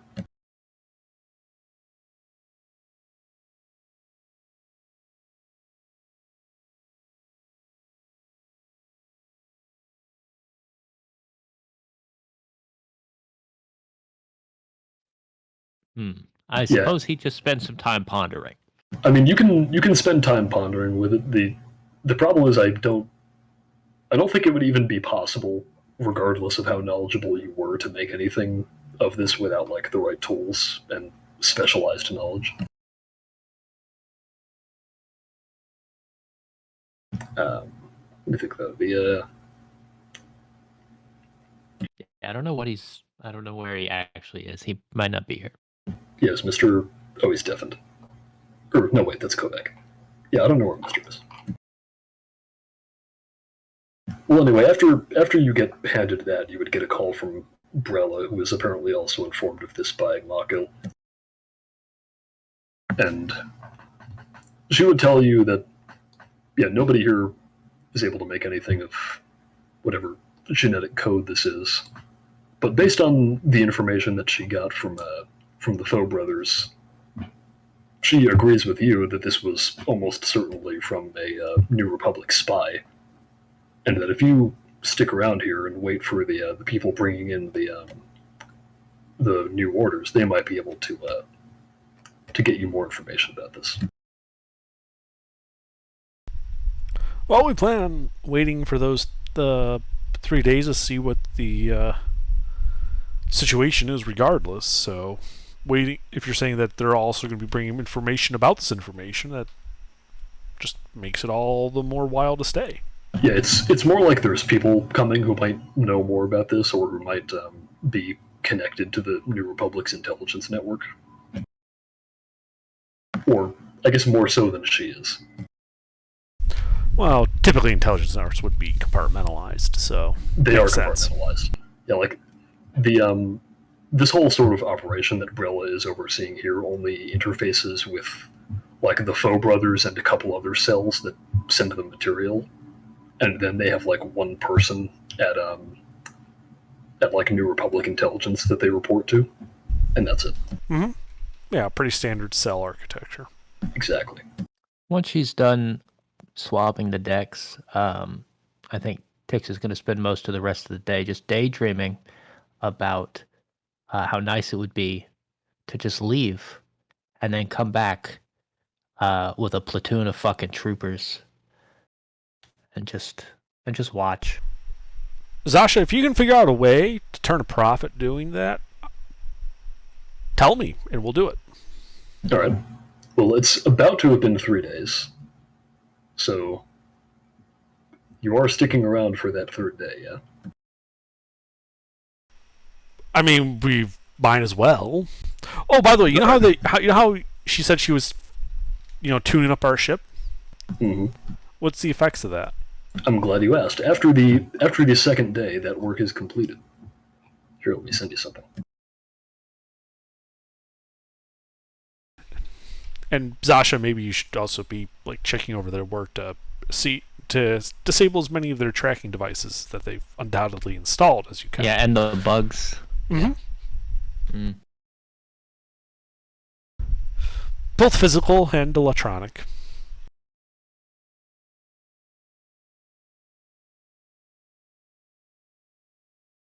Oh wait, you already have. Yeah, you've been writing stuff all on the character sheet or the ship character sheet, haven't you? All right, then I'll just tell you. Okay, so the first thing that they did is, and she would sort of, you would have to be out of the ship for a while, or at least out of the back part of it while they're doing this work. Some of it is inside, some of it is outside. Okay. But the gist of it is they do two things.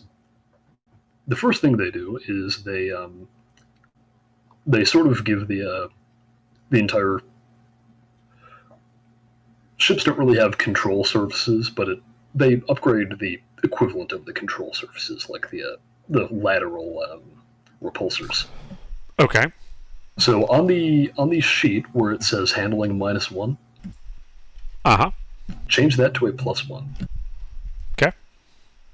The second thing that they do, after Brella inspects your ship and concludes correctly that you don't have a hidden smuggling compartment, despite the fact that you are apparently a smuggler, she also installs one of those for free. Cool. Yep, so you now have a smuggling compartment which can hide up to 25 of the encumbrance that fits on your ship. So if you have any illegal goods that you want to hide in there so that they won't show up on Imperial scans, then you can do that. But a great place to hide that IG droid that we used to have. I have no idea what you're talking about. We never had an IG droid. How many hard points does that eat up? So the modification to the handling does not eat up anything. That is a modification to the base ship. That's not the kind of thing you could normally pay for. Right. And then the smuggling compartment eats up 1 hard point. Okay. And hides 25 encumbrance of cargo. Yes, that does not add to the capacity, it just hides part of it. Right. Okay.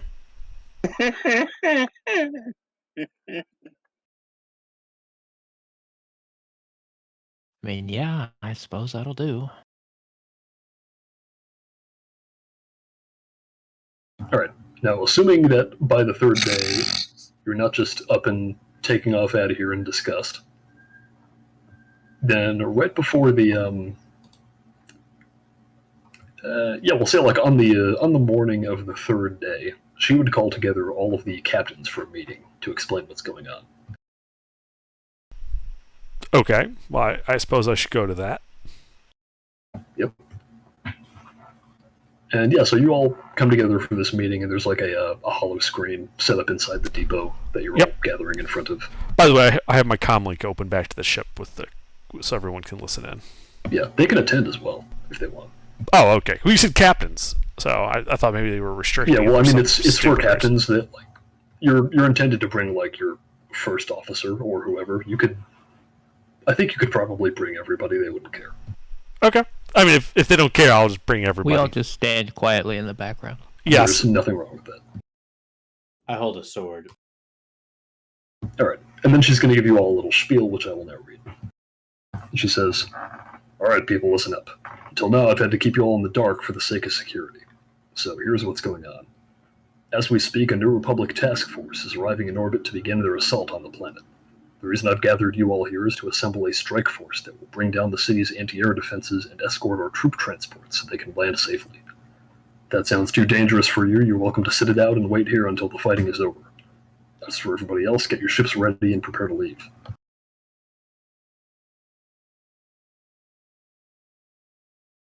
Okay. Alright. Guys, we should go back to our ships and make ready. What? Aye, aye, Captain. So we go back to the ship, right? Mhm. Okay. And Zashin, like, you did find all the bugs and stuff, right? I don't know.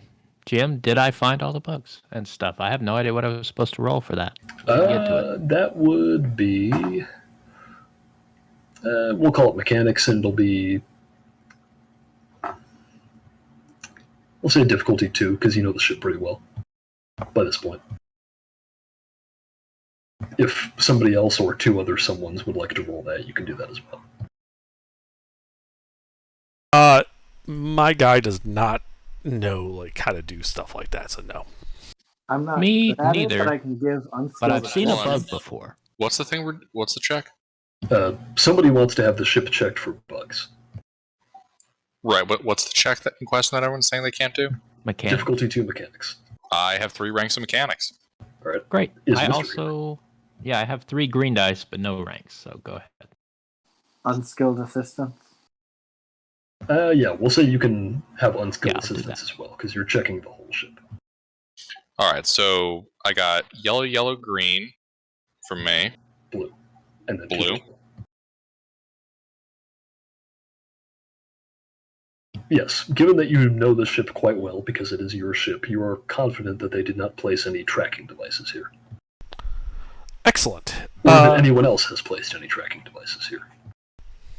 Wait, they took mine away?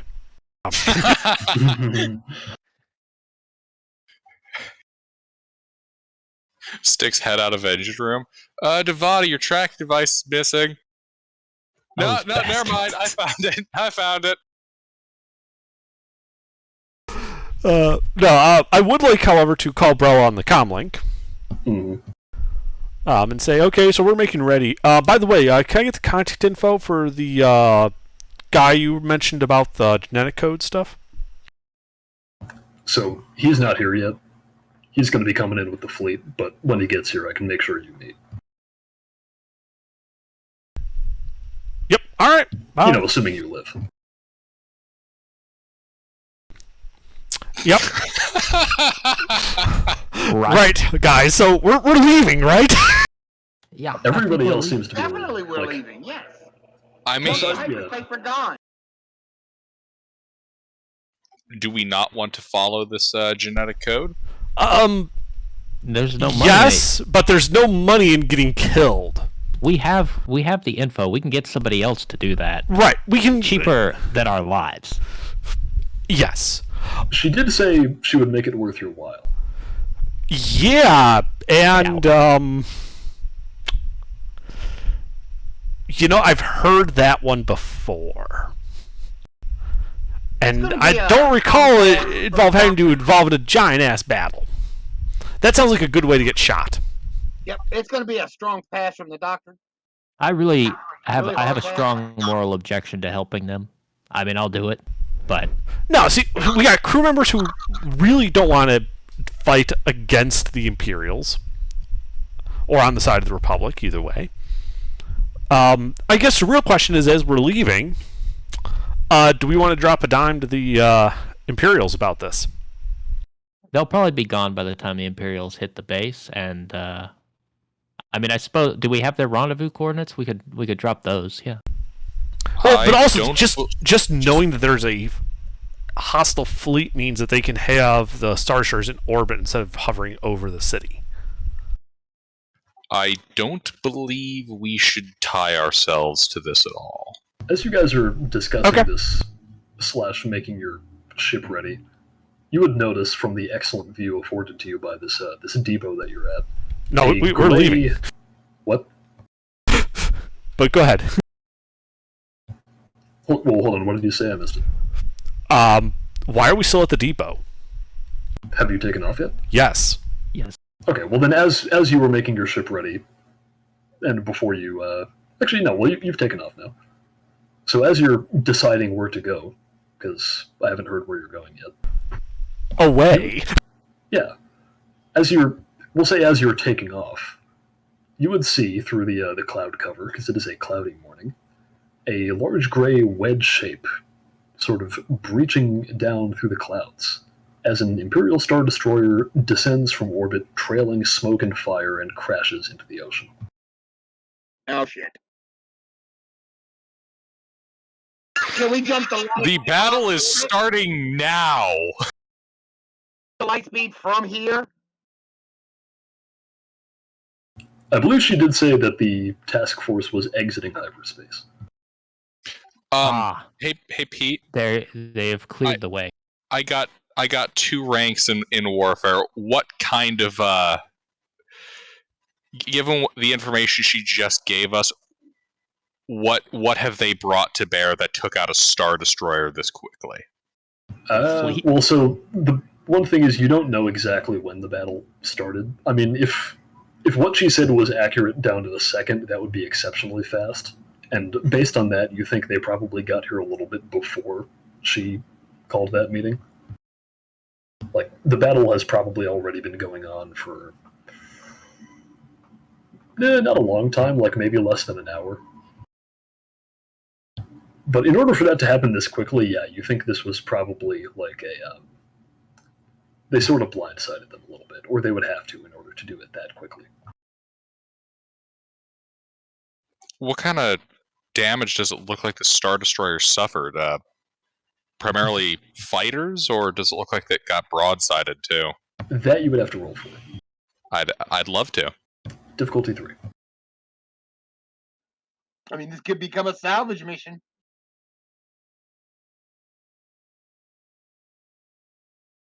All right, so yellow, purple. Yep, purple.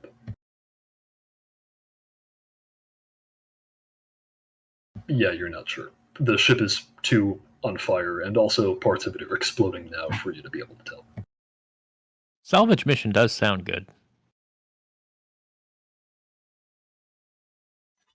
Something will survive. The thing is huge. Devati? Yeah. I would really, really advise landing. Why? We do not want to be in the air for this. Well, if we're on the flying ground, through a space battle would be bad. But flying through a space battle would be bad. I don't want to do that.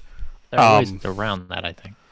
What I was thinking was we fly in atmosphere, towards like an uninhabited pole or something. Away from the cities. I mean, if you just want to, like, fuck off right out of here, you can do that and go find a quiet spot to sit until this all blows over. What happens if we try to go to hyperspace and atmosphere? Bad things. To us or the planet? Yeah, mostly you. Yeah. Yeah. The planet would probably be fine. You would... It might be slightly stained. You would be nothing after that. Okay. You would be not. Yeah, don't try to use the hyperdrive in atmosphere. Yeah. If you recall, it's 1 hour to get into orbit and then 1 hour to get to safe jump distance. Right, but I didn't know if that was safe. The Star Destroyer? I mean, You said this is a somewhat aquatic place, right? It's primarily aquatic. So we'll have a time limit. No, well, here's what I'm thinking. Like, our ship is void capable, which means it can submerge without flooding. Question is, how well do our engines and repulsors and shit work underwater? So, the thing is, not all ships in Star Wars are actually submersible. And, in fact, most ships will not work underwater and will become inoperable if you submerge them. Okay, so... There are some ships that don't do that, but I don't believe yours is one of them. Okay. So pulling the Atlantis maneuver won't help us. No. If you just want to, like, fuck off into the wilderness and hide, you can do that. I mean, that sounds like that's the plan here, is we hide, and then we preferably hide near the Star Destroyer so we can hop over there, salvage some stuff as, a rescue party on a humanitarian mission. And, and then fuck off when the battle's over. Because fighting, I don't think that's a good idea. For either side. Like, I don't want to throw up either colors.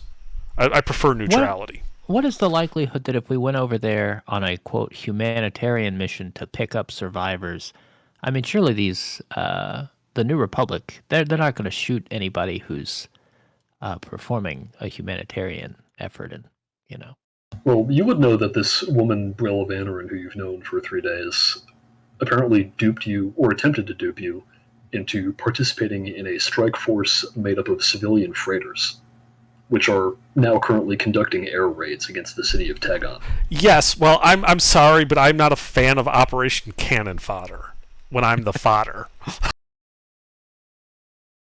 No, Operation Human Shield is not my favorite. Yeah, so we're definitely fucking off into the wilderness. The question is my question to the crew is, do we want to try to be close to that downed Star Destroyer and, quote-unquote, make humanitarian efforts to save the people there? I mean, I think so. I don't know how much Star time we Destroyers have. are full of prized materials we could use. So, yeah. Yeah, so I'm thinking we land close. Like, how close can we land in a relatively concealed location relative to the Star Destroyer? You're trying to hide from the Star Destroyer? I don't care. The Star Destroyer is essentially order to combat. I don't care if it sees us. I'm more worried about air raids, like close air support coming in from either side and shooting anything around it. All right. Well, if you were to try and get a bead on the crashed Star Destroyer, which you could do with your sensors, you would see that it's in a pretty bad way. They're due. I guess it would have to have some kind of evacuation.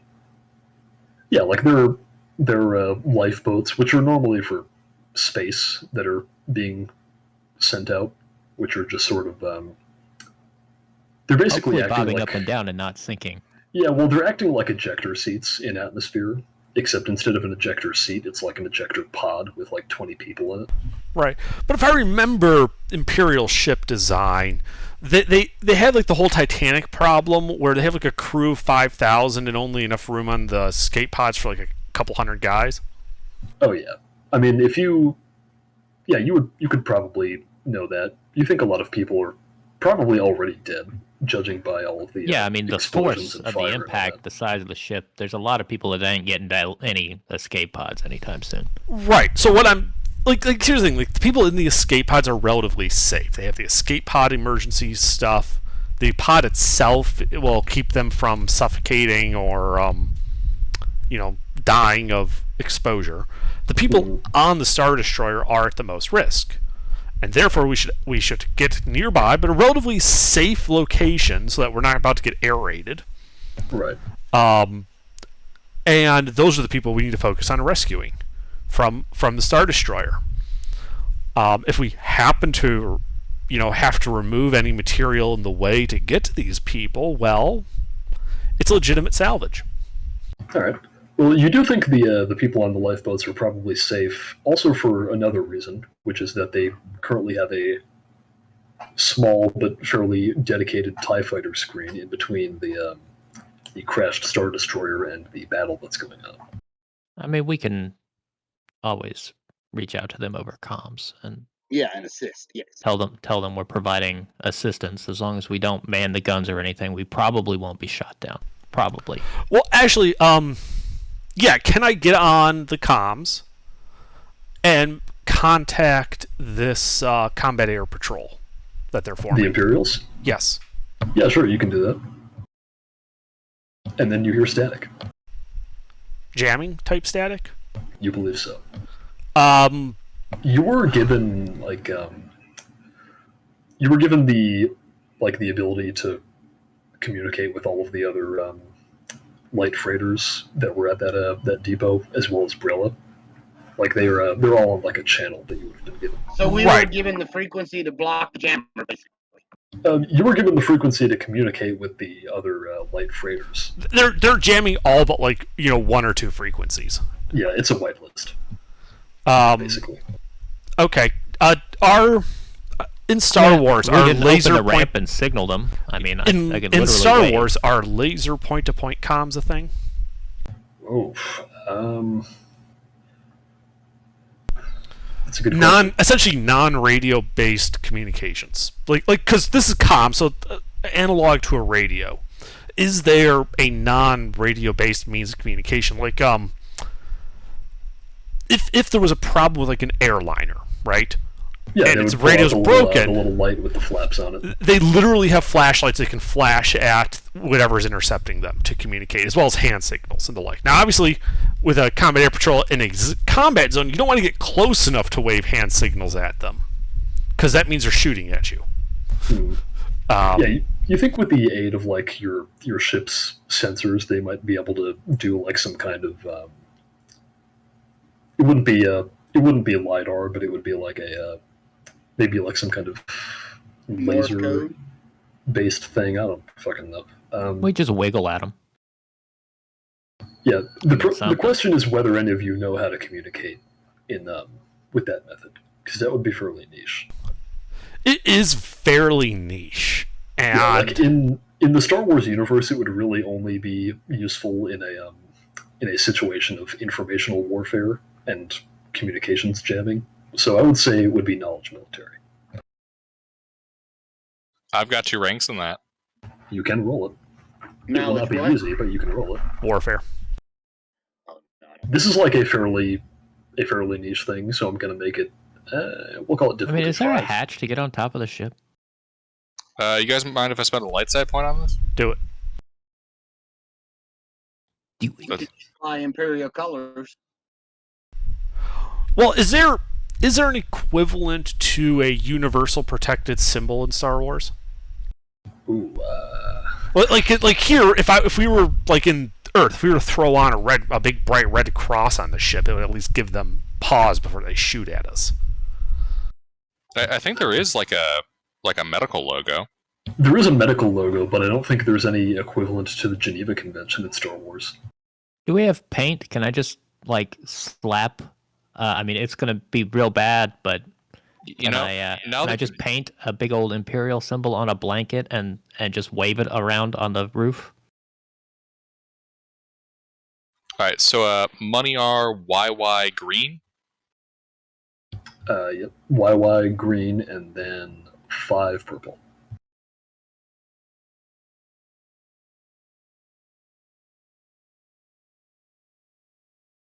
Yeah, so you would have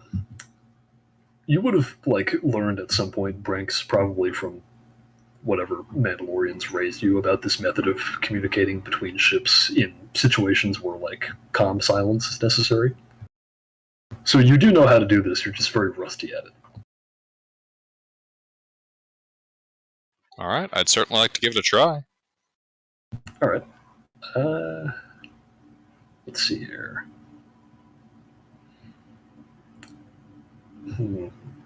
We'll say it'll be negotiation, but Branks has to roll it. Godspeed, Spider-Man. Would I be able to offer him skilled assistance Yes. by essentially telling him what to say? Yes, you can feed him what to say, but he has to roll it. Okay. He has to translate. So I have 2 ranks in negotiation, and I have 5 in presence. Which one do you want to use? Well, he has to roll it, so it's using his ability. You can only use the 2 ranks in negotiation. Okay, well, there you go. All right. Okay, so let's see, negotiation. You're going to roll your half of the check. It's going to be contested. All right, so Devati, what are you adding to this? Because I add 2 greens. Well, think they 2 just ranks in become it, so they yellows. become yellows. 2 yellows. Yeah, as I'm telling you to broadcast to the Imperials that this is the peaceful intentions. We are moving to provide assistance to We like the to stricken keep it craft. as simple as possible. Yeah. Yeah, yeah. Medical aid, Non-combatant. medical aid, medical aid. Yeah, we have peaceful intentions coming with medical aid. Like, let them know we're coming in, who we are, so that when they ping the IFF, they see our name. So they don't Alrighty. shoot. So they can ID us as the one not to shoot, and that we're offering medical aid as we're coming in. Because we're flying the ship, does he also get a second upgrade from the innocuous quality of the ship? Sure does. I just remembered it right before you said it. But he will get an additional upgrade. So it'd be yellow, yellow, green then. Yes. Yellow, yellow, green. All right, I'm ready. Here we go. All right, and now they're half. And One just of them because succeed or just because fail. there is a we'll see. Just because there is a battle going on.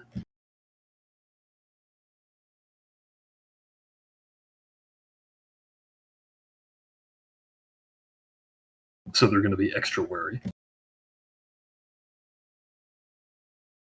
We are flying a civilian ship, and You they are being flying a attacked by civilian- civilian ships. So Yeah. yeah, that's fair. Yeah. We're also flying an upgunned civilian ship. You're also Yeah. flying a fairly small civilian ship, attempting to evacuate a Star Destroyer. Hey, every bit counts. How many passengers can we take at a time? Oh, well. Well, They did not roll. Not several thousand. I mean, we have a cargo capacity of 140 units. So we can open the doors and Like, we don't need to Out. feed them. We just need to get them, like, away from the Star Destroyer onto solid ground. We kick them out of the cargo hold with a medical pod. Yeah, this does not count towards your capacity because they're not sleeping here. Right. Right. They are essentially just wet, squishy cargo. Mm. Hopefully for not very long. They do start to smell after a while. Yeah. So you do receive a flashback from the Star Destroyer after sending off your message, and it takes you a little bit to get their attention because at first they probably would think you're an enemy combatant until you approach without firing on them. There's like a few minutes go by, and then you do get a response which indicates for you to the whole thing. So the whole ship, as it's now in the water, is like listing to port. So they tell you to approach the starboard side. Like that's basically what the message says. It says like clear to approach starboard side, and then after they do that, you see like a column of red smoke going up off of the starboard side of the Star Destroyer. I think that's us. That's our signal. All right, take us in. At the docking port, can the Doctor, Aiden, and Brinks and Braytak be down there to stand by to assist with wounded? Yeah, you can do that. We might want to start off with the Chiss in visual range. I'm gonna be honest, Braytak and Brinks. Sorry, I meant I need Braytak to help. I meant push Zasha. people on. Brinks, I need you on the bridge with me to run comms. You're the Will only one do. who can run comms. I'll be at the door with With Trix and Braytek. and Aiden. Nominally, they're there to help with wounded. In reality, it's so that these guys don't just try to take over the ship. Get your guns. Mm. Right. Wait, what do you mean get our guns? Do you not carry a blaster on you at all times? Of course I do. No, I don't. I actually do. I will have my weapon out, but I will be waving people aboard and not pointing it at them. It will be pointed up. Right. I have right. my weapon, but it is holstered, and I have met. I basically have my weapon out, have my arm wrapped around the pole on the ramp, and I'm just waving people aboard. And then I order the pilot to take us in. All right. Yeah, you approach the crashed Star Destroyer, which in its transmission identified itself as we'll call it the Imperator. Yeah, that's a cool Star Destroyer name. Yeah, you approach the starboard side of the Imperator where this column of red smoke is, and the little fighter screen they've got up lets you through. Oh, good. Yeah, you were successful in negotiating your safe approach to this crashed Star Destroyer, so that they will not shoot at you. Right, which probably would have gone a lot better than just flying straight at it. Yeah, no, that you think wouldn't have gone very well at all. Negotiations would have been short. Oh, yeah. The TIE fighters took exception to that. Mhm. Anyway, yeah, so as you get closer, you can see that there is a this red smoke is coming from like one of these side docking ports, which they've opened up, and these like as you get near it, the whole ship is listing so much now that these guys are almost having to like climb out of the hallway that leads to this docking port that they forced open, and they would like yell at you to position the ship so that they can start climbing in. Sure. Yeah, they have. We have like cargo netting. netting that we normally use to secure cargo, right?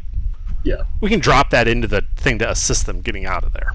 Yeah, what you can do is you can hold the ship steady and like drop that netting over as like a sort of makeshift rope ladder for them to climb up into the bottom of the ship. Mhm.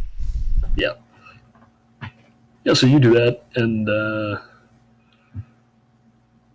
yeah, we'll say that between like it's a Silhouette 4 ship. Yeah, we have 140 cargo capacity. Yeah, I know. I'm just thinking about this, and I'm gonna say that in total you could probably hold about like 25 dudes just in the cargo hold. Okay. And I assume that if we're willing to tolerate people just standing around, we can get like another 5 people in the crewed compartment. Yeah, sure. If you really want to pack it, which I'm assuming you do because you're trying to Yes, rescue. we are trying to rescue people. Yep. And they do include a few wounded people as well, they're basically just lying them down on the ground. So if these are mostly troopers and crew, I'd assume most of the officers have made it out already. Otherwise, they would have been shooting people to get on board first. Yeah, you're not seeing any stormtroopers here. These all appear to be Navy crewmen. Okay. Okay.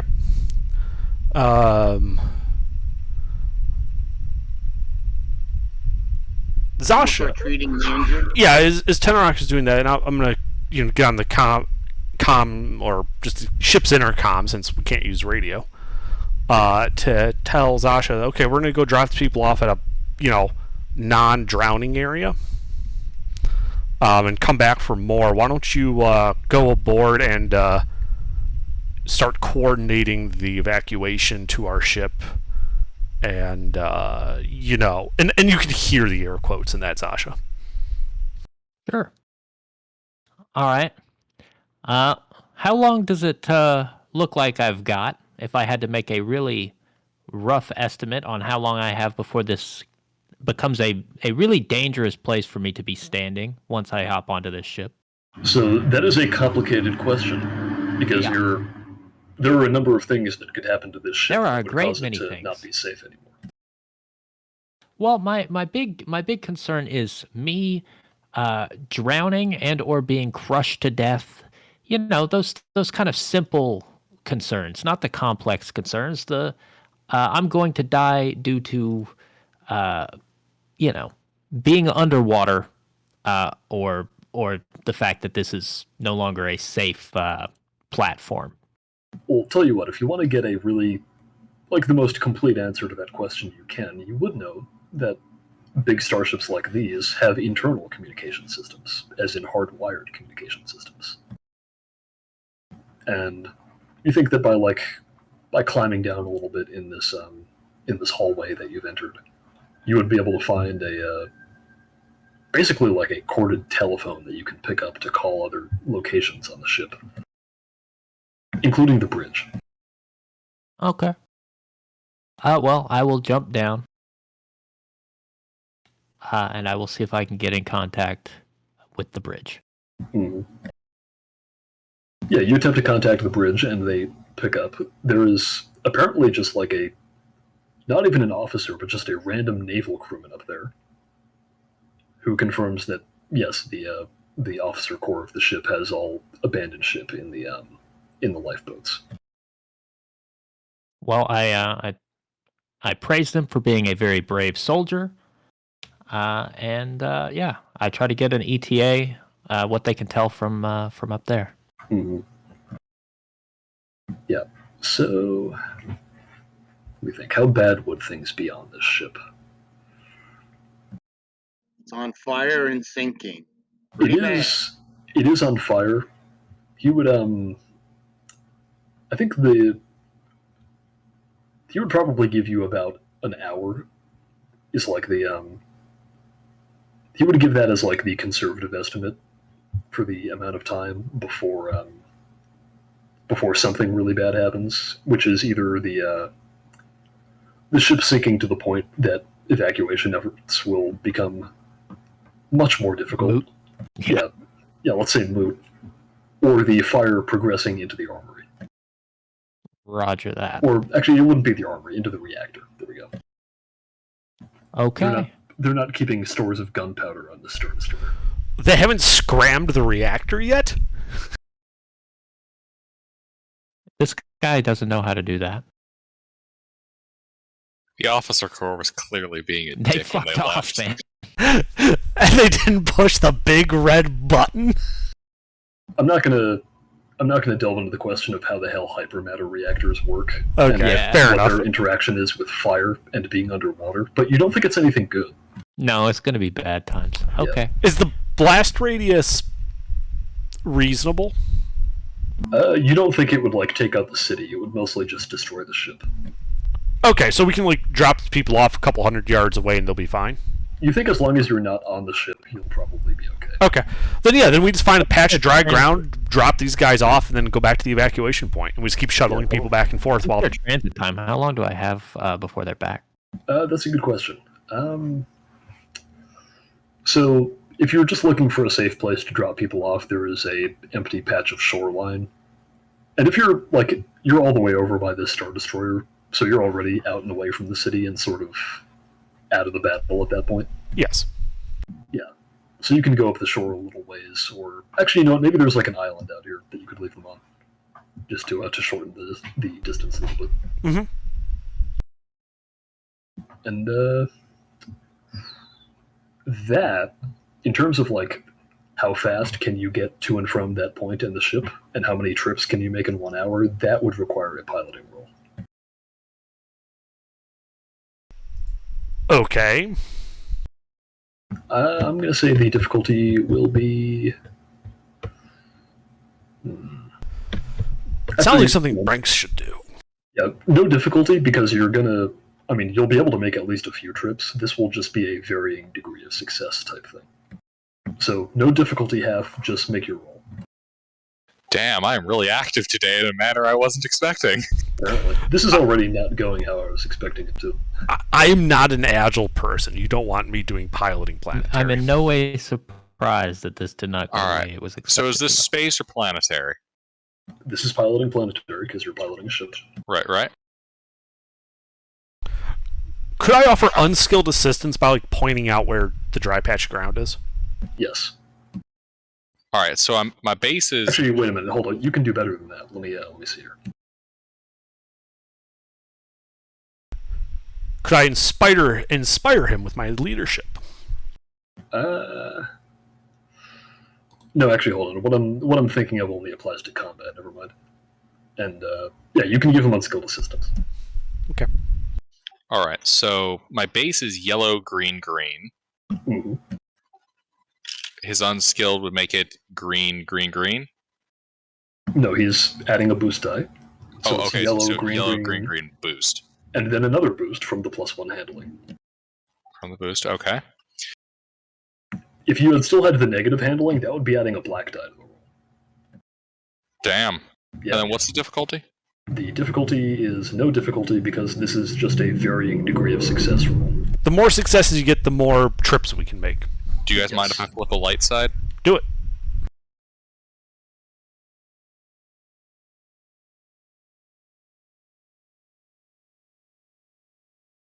So, yellow, green, green. What does the light side add? Another upgrade. So yellow, yellow, green, green, green, blue. Right? So you had 5 total. Wait, hold on. What was your base roll, Brex? Yellow, green, green. So yellow, yellow, green, blue, blue.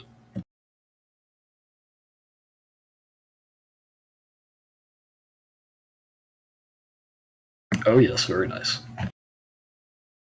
Yeah, can I spend those advantages and those triumphs on saving more people? Yeah, you can save a ton of people. Wait, Like- we're actually saving people? Well, Apparently. Zasha's Imperial. yeah, and Zasha's coordinating it, hopefully grabbing all the good stuff. They're saving the crew of an Imperial Star Destroyer who otherwise would have drowned or maybe gotten blown up. I don't know. Why not both? Yeah, I mean, Braytak, if you want to jump across to assist Zasha in coordinating the evacuation, by all means. that's going to be the other half of this, which we haven't gotten to yet. That will be the half for navigating a burning, sinking, on fire, I'm looking forward to exploding that Star part. Destroyer. I'm still confused what the air quotes on that is under. Grab everything that you can. Yeah, that's not nailed down. grab all the loot. Looting. That's inside the air quotes is looting. Yes, go to the medical bay, go to the armory, go to the vault, steal everything that isn't nailed down. If you got time, bust out the crowbar, steal the nails. Yeah, Braytak And the should copper carry the heavy wiring. things. This thing has a lot of copper wiring. Say, follow me, Braytak. Let's look for stragglers over here. Okay. I mean, if you know, happen are to steal the actually looking for hypermeta stragglers? reactor, No, not at all. But no, that's what I tell but him if you get him manage off to the ship. steal a hypermatter reactor, I'd be okay with that. Yeah, except you need a larger ship than you have to do that. No, you misunderstand. At that point, we're a hypermatter reactor that's also got a ship attached to it.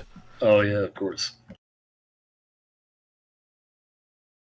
No, I say those words and then I point Braytak in the direction of whatever the nearest exit to the hangar bay is, while also waving troopers with my other hand back towards the ship Alright, or well, the hangar bay naval crewmen. on the hangar bay on an Imperial Star Destroyer is on the bottom, which is currently under. Oh, I'm sorry. The whatever we're at. The docking port. Yeah, well, you The came in through a docking docking port on the side. As for what is valuable and worth stealing on an Imperial Star Destroyer, Probably plenty, but it would be hard to find. yeah, honestly, this is going to be It's another fucking knowledge, huge. another knowledge military, and because it's you and Braytek in there, one of you has to roll it. See if you can steal some droids. Yeah, but you would have to know where they are. I've been I mean, How well nobody's we- they're all over the place. Who's been on an Imperial Star Destroyer? I'm not sure any of you have. Laughs in military skill. Have not. I mean, That's fine. the Doctor has. He hasn't toured it, but he's been on one. To travel. Well, I would that's like to have been on one, but I feel like with a brand new character, maybe I was not on one. I mean, you could have. I don't know what your backstory is. I feel like my character might have a little bit of experience in Imperial military, but it would have been like starting academy and then everything went to shit, and that didn't go so hot. All right. Well, you think that you might be able to remember enough about what little you learned about the layout of an Imperial Star Destroyer that you could add a boost die to this if either of you rolls it. All right. Well, let's see. It's a knowledge skill. Do Yep. I just? I mean, if I have no stats in it, I don't think military is not a thing, right? So I have to just assume Well, it's Warfare. like the rest of them. Yeah, knowledge warfare, not knowledge military. That's not a thing. Sorry. Oh, thank you. Okay. So 3 green dice and a boost die. Can you do better than that? You probably can. Because that's an int skill, Mister. Well, Mister's on the ship. Mister is on the Oh, ship. correct. He can't help you there. I will do it. Be you or Braytak. You also cannot communicate with it. Yep, I understand. Is this opposed or anything? Yeah, we'll say the difficulty is 3. Okay. Oh, Do we but want me to use a whatcha-who's it? before you use a whatcha-who's-it, I'm going to use a whatcha-who's-it because the ship is on fucking fire. Yeah, usually what's who's it. Yeah, you so what you who's it? All right, I think you said you had 3 green and 2. Yes. Oh, Oh, I'm sorry. I should have rolled a yellow instead. yes. So, yeah, go ahead and roll a yellow, and we'll just replace the first green die with it, because that's how it would have gone. All right, that is still 2 failures and 3 advantages. Meh. Yeah. So with 3 failures, you're not able to find anything of value, especially just given how dangerous it is in here. However, with 3 advantages, more Imperial crewmen are able to find you. That's good. We will point them back. How long has this taken so far? This is going to be the roll for the entire hour that you have. Okay. Well, in that case, time to pretty much just bail. Yep.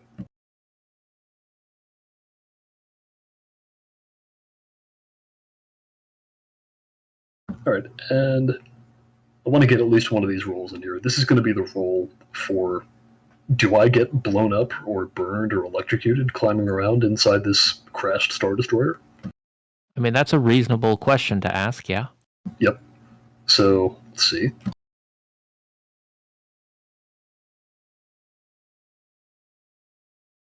Each of you will have to make this roll independently. I'm very athletical, so... You are. It is either athletics or coordination, your choice. And the difficulty will be... Yeah, we'll make it the same as the other one. 2 purple, 1 red.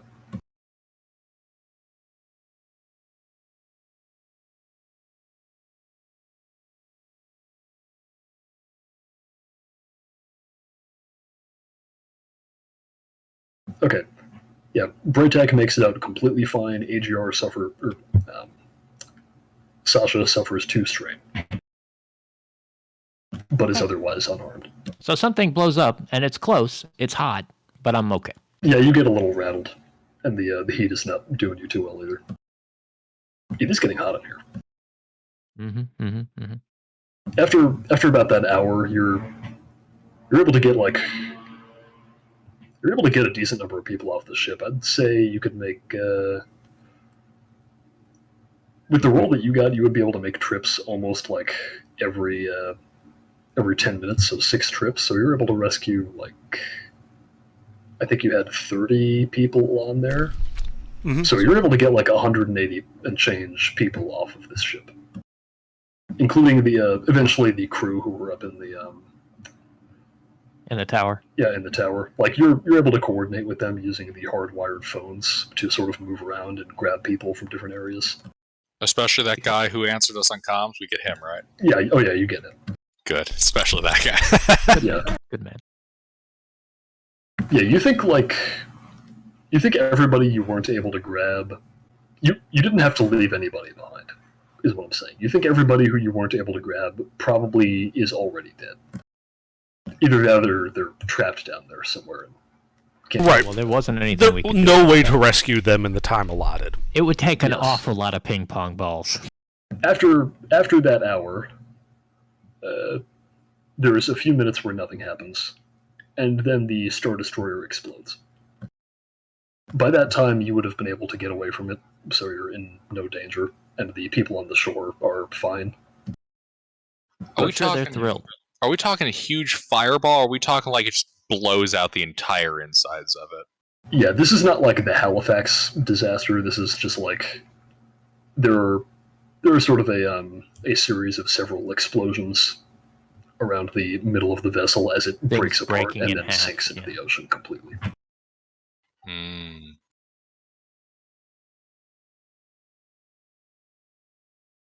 What a waste. What a waste indeed. Hey, we should fly around and drag all the escape pods over to this location. This just can become the survivor area. Mm. Yeah, I mean, they're already making their way over there anyway. Right, but we have a ship, and so we can tow. We the can light also pods bobbing do in a the loop water. and make sure everything, just because they jettison doesn't mean everything's working. Yeah. Yeah, if there's an escape pod that isn't actively responding, we do investigate it to make sure that everyone's all right in there, and then tow them to shore. Yep. And if they happen to be empty and full of supplies, well, I'm sorry, that one sank. Shame. Yeah, so the escape pods are designed to be used in a water landing scenario. So they can be used basically as boats to get to shore. The problem is that because of the angle that a lot of them ejected at, a couple of them have been disabled, and they can't go anywhere. So you have to make a few more trips. So we make a few more trips. Yeah. I mean, at this However, point, the none of these, cap is basically just protecting us, so... Yeah. How's the TIE fighter screen doing? That is a good question. So after whatever additional time you spend making these rescues, the battle is progressing. It seems like most of the air defenses around the city by now have been defeated, and in addition to these to the freighters that you came in with, there are now more recognizable New Republic ships flying around over the city, namely X-Wings and Y-Wings. None of them have made their way over to you yet, though. You can see them, but they're mostly ignoring you for now.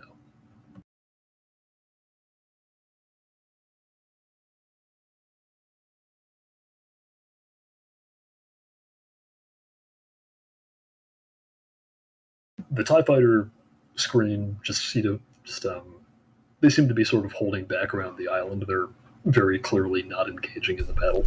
Right, they're protecting the survivors. Yes. They've been up for well over an hour. How? What's the fuel situation likely to be like for them? You don't think it's too much of an issue? Like you would know that TIE fighters are not long-range craft. They definitely can't stay up for like a huge amount of time. But you think they'll probably be fine for another few hours. Though they will eventually have to land. Well, there's no way for these guys to get off-world. We could potentially get a few of them off, but if this is going the way it's going, they might want to strip down and abandon some of this equipment. Because this is not a situation where they want to be in Imperial uniforms. Yeah, I mean, if you're talking to these guys, the general vibe is that they're expecting to be taken as POWs. What's the Republic's reputation for POWs? It is better than the Empire's. Oh, for sure. In that the Republic actually follows the Geneva Convention. Well, there is no Geneva Convention, but right. But by our standards, they do. I don't know if any of you saw The Mandalorian, but you know when they have Bill Burr's character and he's just sitting in that scrapyard cutting shit apart and getting ordered around by a droid? Yeah. Yeah, it's going to be a lot of that. So, labor camp. Yeah. Still better than the Empire. Probably. You know, I mean, you think the officers will probably receive better treatment, because that's just the way it is. Why did we help these people again? because we're not awful people. Yeah, that one. Empire. Yeah, Yeah. they're under attack by terrorists. Yeah. They won. They're not terrorists anymore. That battle still looks like it's going on. Oh. It is going on, but the air defenses have been pretty soundly defeated by now. The New Republic has achieved air superiority here. Yeah, here's a question. Given how the Empire meets its quota for crewmen, how many of these people are like true believers versus they got fucking drafted? A lot of them did get drafted. There are some true believers, although you think most of them were in the officer corps. Precisely. We could probably get some of these people aboard, get them off-world, and they probably would do better than being POWs. What's in it for us doing that? Like, saving their lives is one thing, but... Well, saving their lives, they're not going to need any of their equipment, and we have made no money off of anything so far. That's what I mean. Is what's in it for us to take the risk to, rescue these guys from becoming POWs? Why would we do that? We rescued people because they were about to die. Fine. Comms guy seems like he might make a pretty good crew member. How about you ask them what they could offer us? Well, because right now they've got their skivvies, and they're in a situation where, especially the true believing officers, they're going to offer and promise us the world. Or several worlds, if we get them to safety. And none of them can be trusted to deliver on it. And because they're literally shipwrecked survivors, they got nothing on them really worthwhile except for the life pods, which I think we already stole from. I mean, they're mostly just filled with ration packs and, like, some really basic... The officers didn't keep their fine china or anything? Apparently not. Right, so it just becomes a case of the only reason we would want to take someone with us is if they had a bounty we could turn them in for somewhere else. I mean, if you go and talk to these officers, a lot of them will promise you all kinds of things. Yeah, of Some course more they believable will. than others. None of them are believable. Nah. Yeah. No, I'm more worried about physical things. If they have, I mean, I don't expect them to have anything of high value. I don't think they're going to have anything of value at all. But straight up, literally just even having some uniforms that we can stow in a secret compartment for later might be potentially useful, which is better than what we've gotten out of this so far. I mean, if you just want to steal a couple of uniforms, there were some... and there were probably some officers, too, who might have been injured and had to be stripped out of their clothes to receive medical attention. Right, and those just happened to get left on our ship when Dr. Tenorok was seen. Yeah, perhaps Dr. Right, Tenorok decides that a couple of them need to be stripped down to their skivvies to undergo a medical examination. A couple of Right, them. and then we'll Standard wash their procedure. clothes for them because they're covered in blood. All right, everybody strip. That's standard procedure. They strip their clothes off of them and get a full eval. Okay, Gotta well then check I 'em think for we've space gotten what we sticks. need out of these guys, and they should be just fine now. I think our presence is no That longer means required. anything of value, their weapons, their armor, their clothing, anything they have is thrown into a big... I mean, I later. so there is one question I have. Mhm. Are any of these guys famous? Like ransomable famous? Are you asking if you know any of them, or are you asking if any of them tell you that they're famous? Do any I'm of us asking if I recognize any of the recognize. Yeah, do officers? we recognize anybody here as being a high value individual? Ooh, As in someone we could ransom back to the Imperial or the Imperium or whatever, the Empire. They probably won't do that, even if they are high value. Well, their families But they might be valuable. Yeah. I mean, are you saying that you're gonna take some of these guys and then hold them for ransom? That's what I'm asking. Is there anybody here that we like? Is there like a famous war hero here that we could ransom back to make a profit out of this? Not that you know of. I mean, this is So you remember how there was one Star Destroyer over the city Tagon, and then the much nicer city Elaveli had like two over it? Mm-hmm. Yeah, you think this was probably like the ship posting? Yeah. That Yeah. nobody wants. It's channel guarding. Right. It was worth asking to see if these guys had any known value, because yes, they're going to claim they have all sorts of value. None of them can prove it.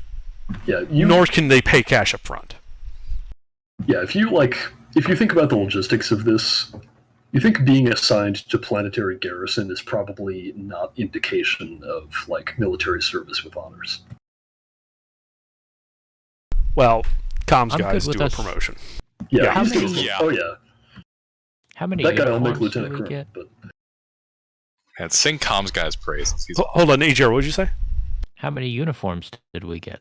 how many uniforms would you like? Dozen each. Okay, not that That's many. a lot. You could. Well, I mean, like 24. A dozen enlisted, a dozen officer uniforms. Yeah, sure with that. Ooh. Basically, if we wanted to, we could all be disguised as one or the other, or a mixture Yeah. as we see fit. You were able to get enough uniforms that all of you could disguise yourselves as officers or naval crewmen, if you wish. hey guys, Here's a good question. How are we going to? That's not needed. Finrook still possesses his Imperial outfit. I mean, are you wearing your Imperial outfit as a civilian? With the Probably rebels with the we have rank on pips board? stripped off. No, I wear the black outfit of the chess military. Oh yeah, you have that. Right, we're talking about Imperial Navy uniforms. They might come in handy. No, I mean I have my CEDF uniform that I wear now, but I also have my Imperial outfit from when I was a doctor in the Empire. If you would like to have kept that, you can have kept that. Yes. Okay. Yeah, I kept that. Now, my question is, were you like a hospital doctor, or were you a field medic? Because that matters. Because if you were a field medic, you would have an army uniform. No, I am not a field medic. No, Okay, yeah, then you have a doctor's uniform. I am an actual surgeon. Yeah. So from the broken life pods, though, we were at least able to, to basically bring us back up to what we had before in terms of medical supplies, right? Oh yeah, yeah. Okay. You can refill your medical supplies, and actually, I mean, you think these guys are probably going to get picked up by the New Republic if left to their own devices. So if you want to try and refill your supplies out of these escape pods, you could probably do that as well. You could get up to full by doing that. So we're already at full. Can I store any of it in the cargo hold? It does have an encumbrance value. I think each one is, 5. Right. So yeah, you can do that. Each one is 5. You can fill up the entire cargo hold with supplies if you want. Sure. Why not? I think that's more in theory than to say that we actually have that many here. I mean, I think by actually, yeah, the Empire probably would not appreciate you looting their lifeboats. Well, let's say we only take the ones that were disabled out in there that were, that we sank and looted. Yeah. We don't take all the supplies from the camp. Just the ones that were. The prisoners we would not have wanted the future POWs to have witnessed us looting the life pods. So we would have only done it when we were out on the water. Yep. Let me. Here, I came up with a system to determine this. Where's the? Let's see. Starship rules. Yada yada.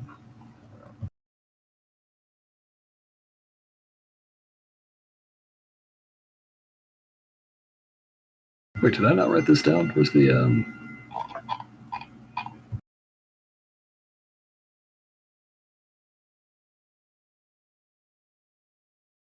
Hold on a second, stand by. Sure. I thought I wrote this down somewhere. Oh yeah, let's see, it's 60 for 4, and then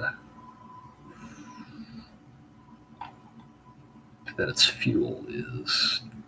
Oh, okay, I don't think I actually did come up with a system for this. So it'll just be... let's see, each one of those is designed to hold like 20 guys, and in the most dire of situations, you would want to be able to. Yeah, you know what? I think even off of like 1 or 2 of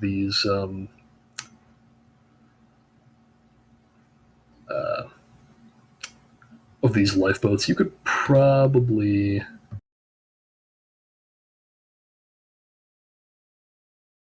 But yeah, it's one supply per person, so that's like 20, and that times 3, so that'll be like.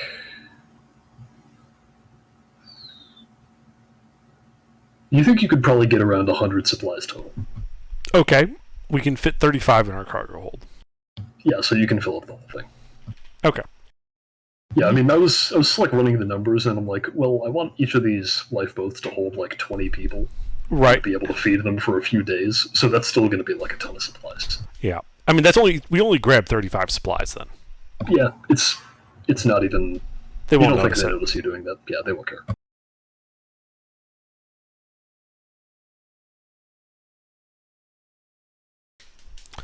As All right. you're loading up on those supplies, that would be around the time that let's see, what would they send over here? There are several rebel ships making their way over here now. It's basically a party of you know the like the blockade runner at the beginning of episode 4. They send one of those, escorted by a handful of X-wings. Okay. What is the TIE Fighter screen doing? The TIE Fighter screen appears to be standing down. Okay. Are the rebels broadcasting anything to us? Do you want to tune onto that channel they gave you? I didn't know I had left it. Oh, you've been tuned into it the whole time? Yeah. Why not? Yeah. Well, I mean, then over the course of the battle, you would have heard all the various orders they're giving each other. Mostly, like towards the beginning of the battle, there were transports asking for the freighters to come in and escort them and like pull TIE fighters off of them, and like giving directions about anti-air batteries to destroy, all that kind of stuff. However, now on this channel, you would be oh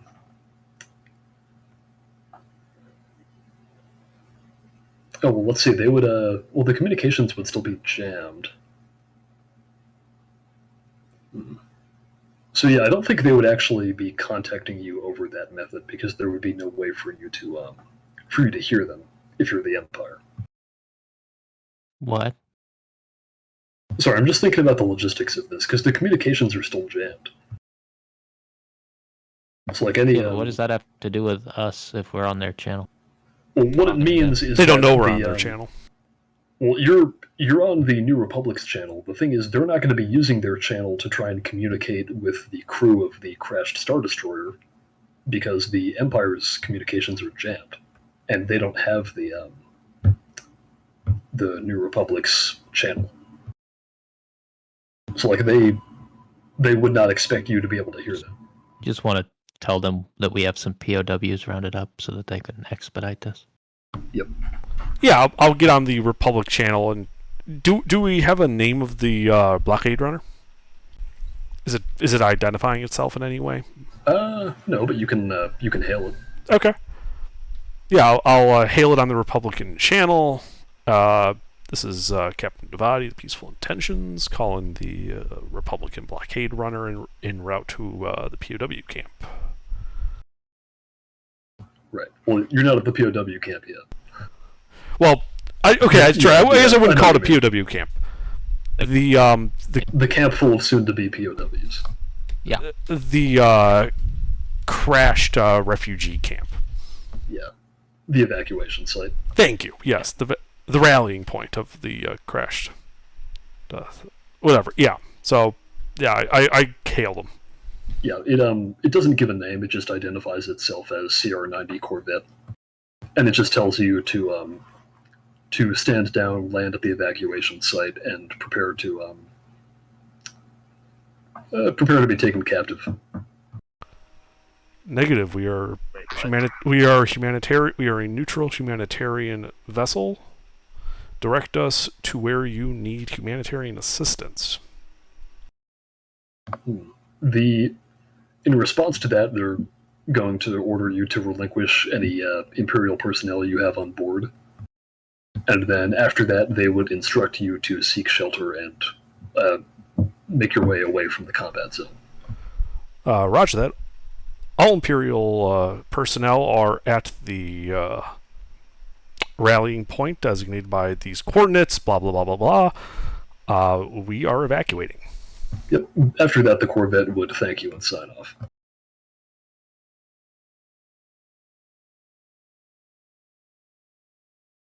And all those then we fly away in the smuggling compartment. If that was Oh, yeah. obvious. Yes. Oh, yeah.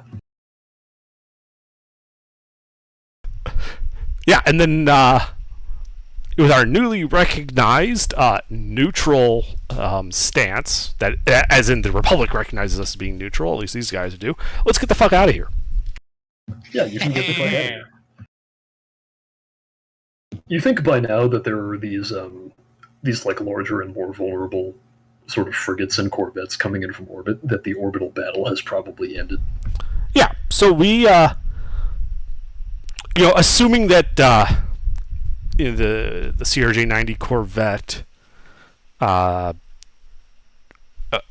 assume that since they told everyone, we can just fly out to orbit without really any issues. Like, we're not going to get shot down. Yeah. I mean, once you've happened to those identified other yourself ships? as a civilian vessel, they're not going to, like, board you or anything. They mostly just want you to get the hell out of here. Right, yeah. We're a neutral civilian vessel. We are evacuating. Get out of the way.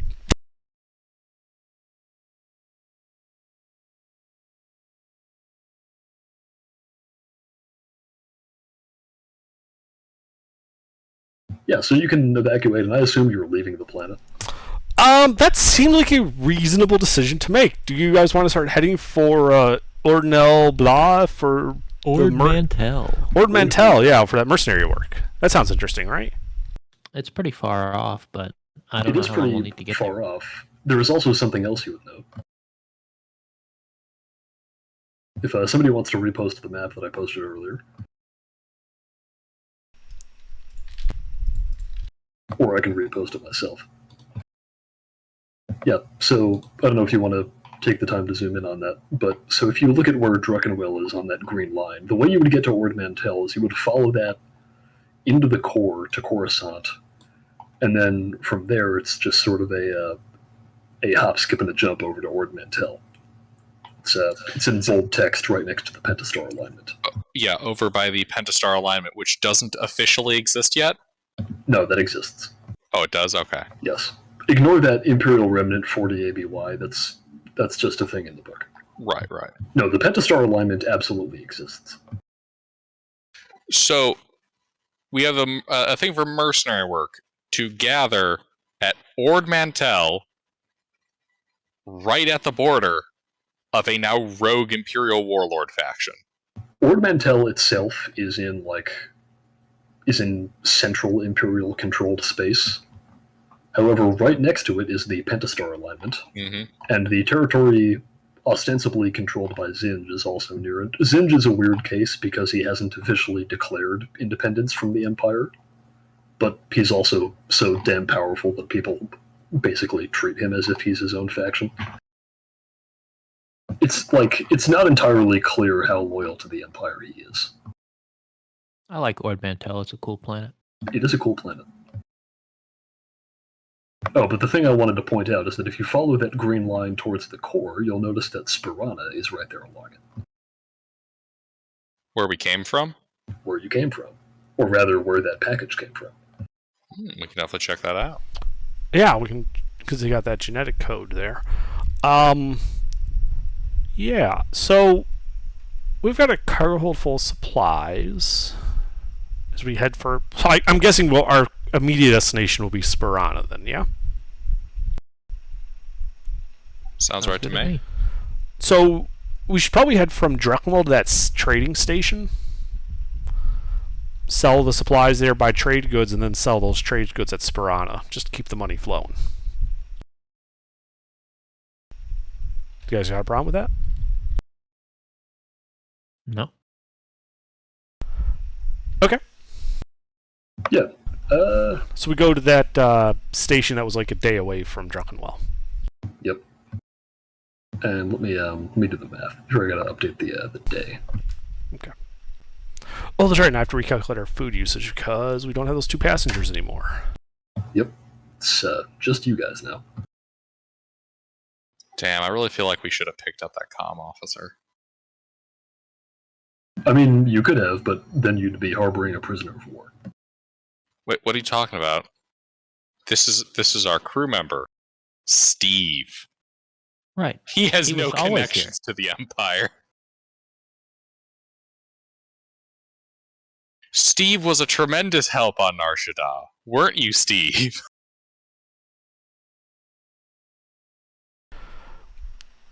I would be all for that, except that it would only take one of those hundreds of guys, including the officers that screwed those guys over originally. Be like, hey, where's Steve? Yeah. Yeah. Well, exactly, to completely blow it, and then we're wanted by the Republicans, for essentially extracting a prisoner of war from them. Yeah, it's a good thing New Republic intelligence doesn't know who you are, right? Yeah, but they've seen our ship. Yeah, that was sarcasm. Also, they know who we Because are. we spent they 3 know. days there and carousing and. Yes, but now they will hopefully officially understand that we are neutral and are not going to get involved in stupid fights. Yeah. Anyway, if you look at the map where that red patch is that's controlled by the New Republic, that red patch is probably going to expand a little very soon into the northwestern direction. Because you notice Druckenwell is like right there on the front. Mm-hmm. Yeah. All right, but yeah, you wanted to stop by that station and buy more stuff. You can do that. Okay. So it's 10 days to get there, or a day to get there, right? A day to get there. So it's like what, 2 fuel? I think you That's- said, or 4 fuel. That's 2 fuel, and given all of the flying around you did yesterday, that's going to be a 3rd fuel. Okay. Yep. All right, and then let's see. So, that's right, Aiden joined. So now we're up to 12 units of food a day. Oh, you're all living comfortably, huh? Yes. Nice. I want everybody on the ship to be comfortable. I don't want anybody to feel that we're poor. Unless we are actually poor. And I don't think you're poor. You seem to be making a good deal of money. Alright, so we arrive at the station. We still have 23 supplies and cargo. I just like to sell that. Yep. So that is going to be... The negotiation for the 3/4, possibly? Yeah, it's going to be the regular rules. Okay. And you're selling it on this... You're selling it on this station, which is, I think, I said a +2 location. Yes. So, however, those are extremely not rare at all. So it'll just be difficulty 2 to sell that.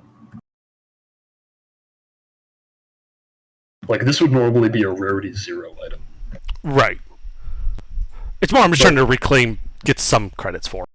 Yep, and you're able to get the 3/4.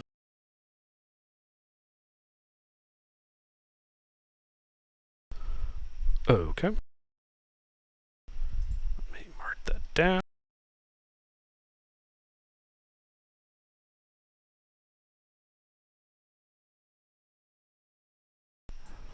Okay, and then buying trade goods. Yep. We have a lot, so I think we'll need to do the negotiation roll. Mm-hmm. If I recall, it was difficulty 5 last time, yeah? Still that way? Yep, it will be difficulty 5 here. Okay, I'm going to use a light side point.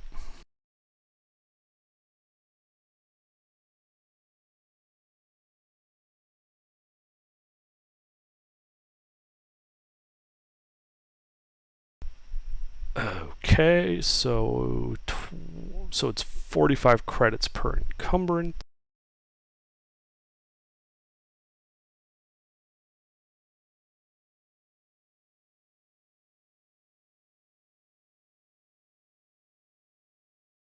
Oh, I was going to post some pictures earlier of the, yeah, well, yeah.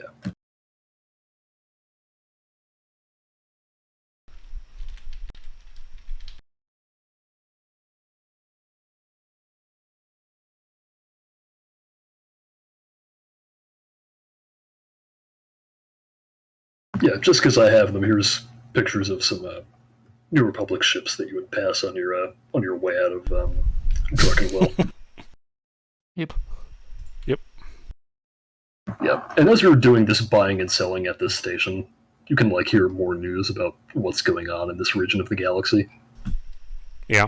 And, yeah, so the New Republic has attacked Druckenwell, but it turns out that was apparently just part of a large offensive that they're launching, and a couple other places around here have also are also currently being besieged by the New Republic. Spirana on that list? Not Spirana. Spirana's a little bit further in. It's mostly just that sort of stretch around Druckenwell. Right, where those two knuckleheads were deploying all their shit. Does it match up pretty well with that list of delivery locations that we got? So that list actually, it had Druckenwell as like the most recent location on it. The other locations were not on there though. Interesting. Like the other locations that they were delivering to were all like already within that red zone. That the New Republic controls. Okay.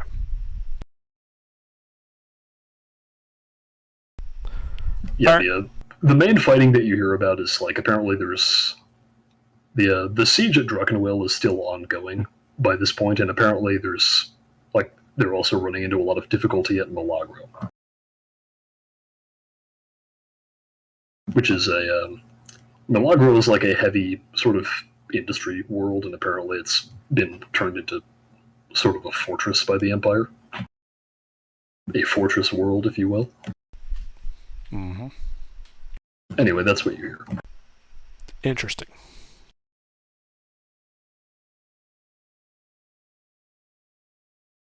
But yeah, I think you have your cargo loaded up, yeah? Yep.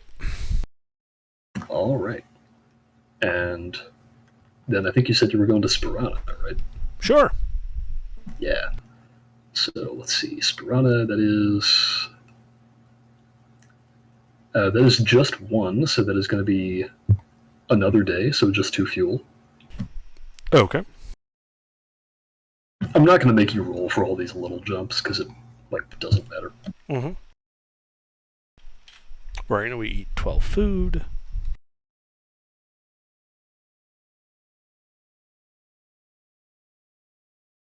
And yeah, we go to the trade hub at Spirana. Yep. And then, all right. So I think we're probably gonna end it here, but I can at least give you the intro to Spirana. So here, let me get my blurb. Just because we have the numbers all fresh, can we at least sell the trade goods? Oh yes, you're gonna do that. That's gonna be the last thing we do. Okay. I feel that we derailed things pretty well. Yeah, sort of. I mean, I figured you would either want to help the New Republic or just say, like, nah, this isn't for me, and fuck off immediately. What I was not expecting is this sort of torn halfway between the two third way option. But I think we played it out well. I'm surprised that you didn't expect us to, like, fly the Imperial flag and meet the X-Wings in atmosphere. Straight up. I mean, no, I'm not getting shot at by a bunch of X-Wings for no reason. But, yeah, I would have gone and climbed right on the roof of that fucking ship and waved around a homemade Imperial flag if it kept those fighters from shooting us.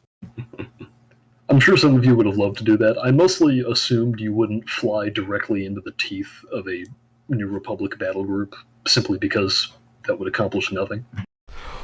Right, yeah, Well, it would accomplish turning our ship into a fireball. When you mentioned the Star Destroyer coming down through atmosphere, and I realized that there was a fight in orbit, that's why I didn't tell us to go into orbit, because I didn't want to fly right into the middle of a battlefield. Yeah. My intention with this session was sort of to have you get, like, stuck in the middle of a shit situation and decide which way you want to play it.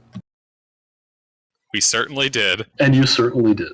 Alright, but here's the blurb for Spirana when you get there. Alright. Spirana is a sweltering jungle world of vast green continents that fade to yellow desert near the equator, straddling a pale blue sea. The planet holds no great natural resources, attracts little trade, and is of negligible strategic value. Instead, what draws traffic to Spirana is the beauty of its coastal tropic regions. Ponta, Spirana's only settlement, was built to capitalize on this allure as a resort town hosting fabulous hotels, casinos, and all manner of other entertainment. From across the galaxy, the rich and well-to-do flock here to enjoy the warm ocean breeze and their palm-shaded paradise. So rich people. Rich people. That we can fleece. However, when you get to Spirana, Remember how there were like 3 Star Destroyers at Drakenwell?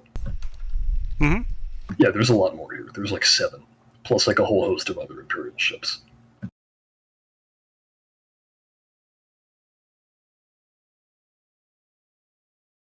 Anyway, why don't you get your trade done, and that's pretty much what we're going to call it. They don't prevent you from like coming into land at the planet or anything. Sure. Yeah, we just follow normal whatever landing procedures are in place and land and do our shit. There is basically 1 city on this planet. Right. I assume that's the place to sell stuff. It is the place to sell stuff. Okay. And what's the difficulty for the negotiation check for selling? I didn't actually write this down. Let's see, Spirana. Yeah, might as well, right? Exactly. Yeah. Spirana's kind of a weird place. I'm trying to... Let's see, would it be... I'm going to say that Spirana would be a +1 location. Actually, no, that's not fair. It's got a proper city in it. We'll say it's a +0 location. Okay. And what's that translate to for the difficulty on the negotiation check? That means the difficulty is just 3. Okay. Yep, and then you know what to do with that. Yep, so let's see, so I started at 20, 3 successes, so I should max this out at the 50% trade. Yeah, it does.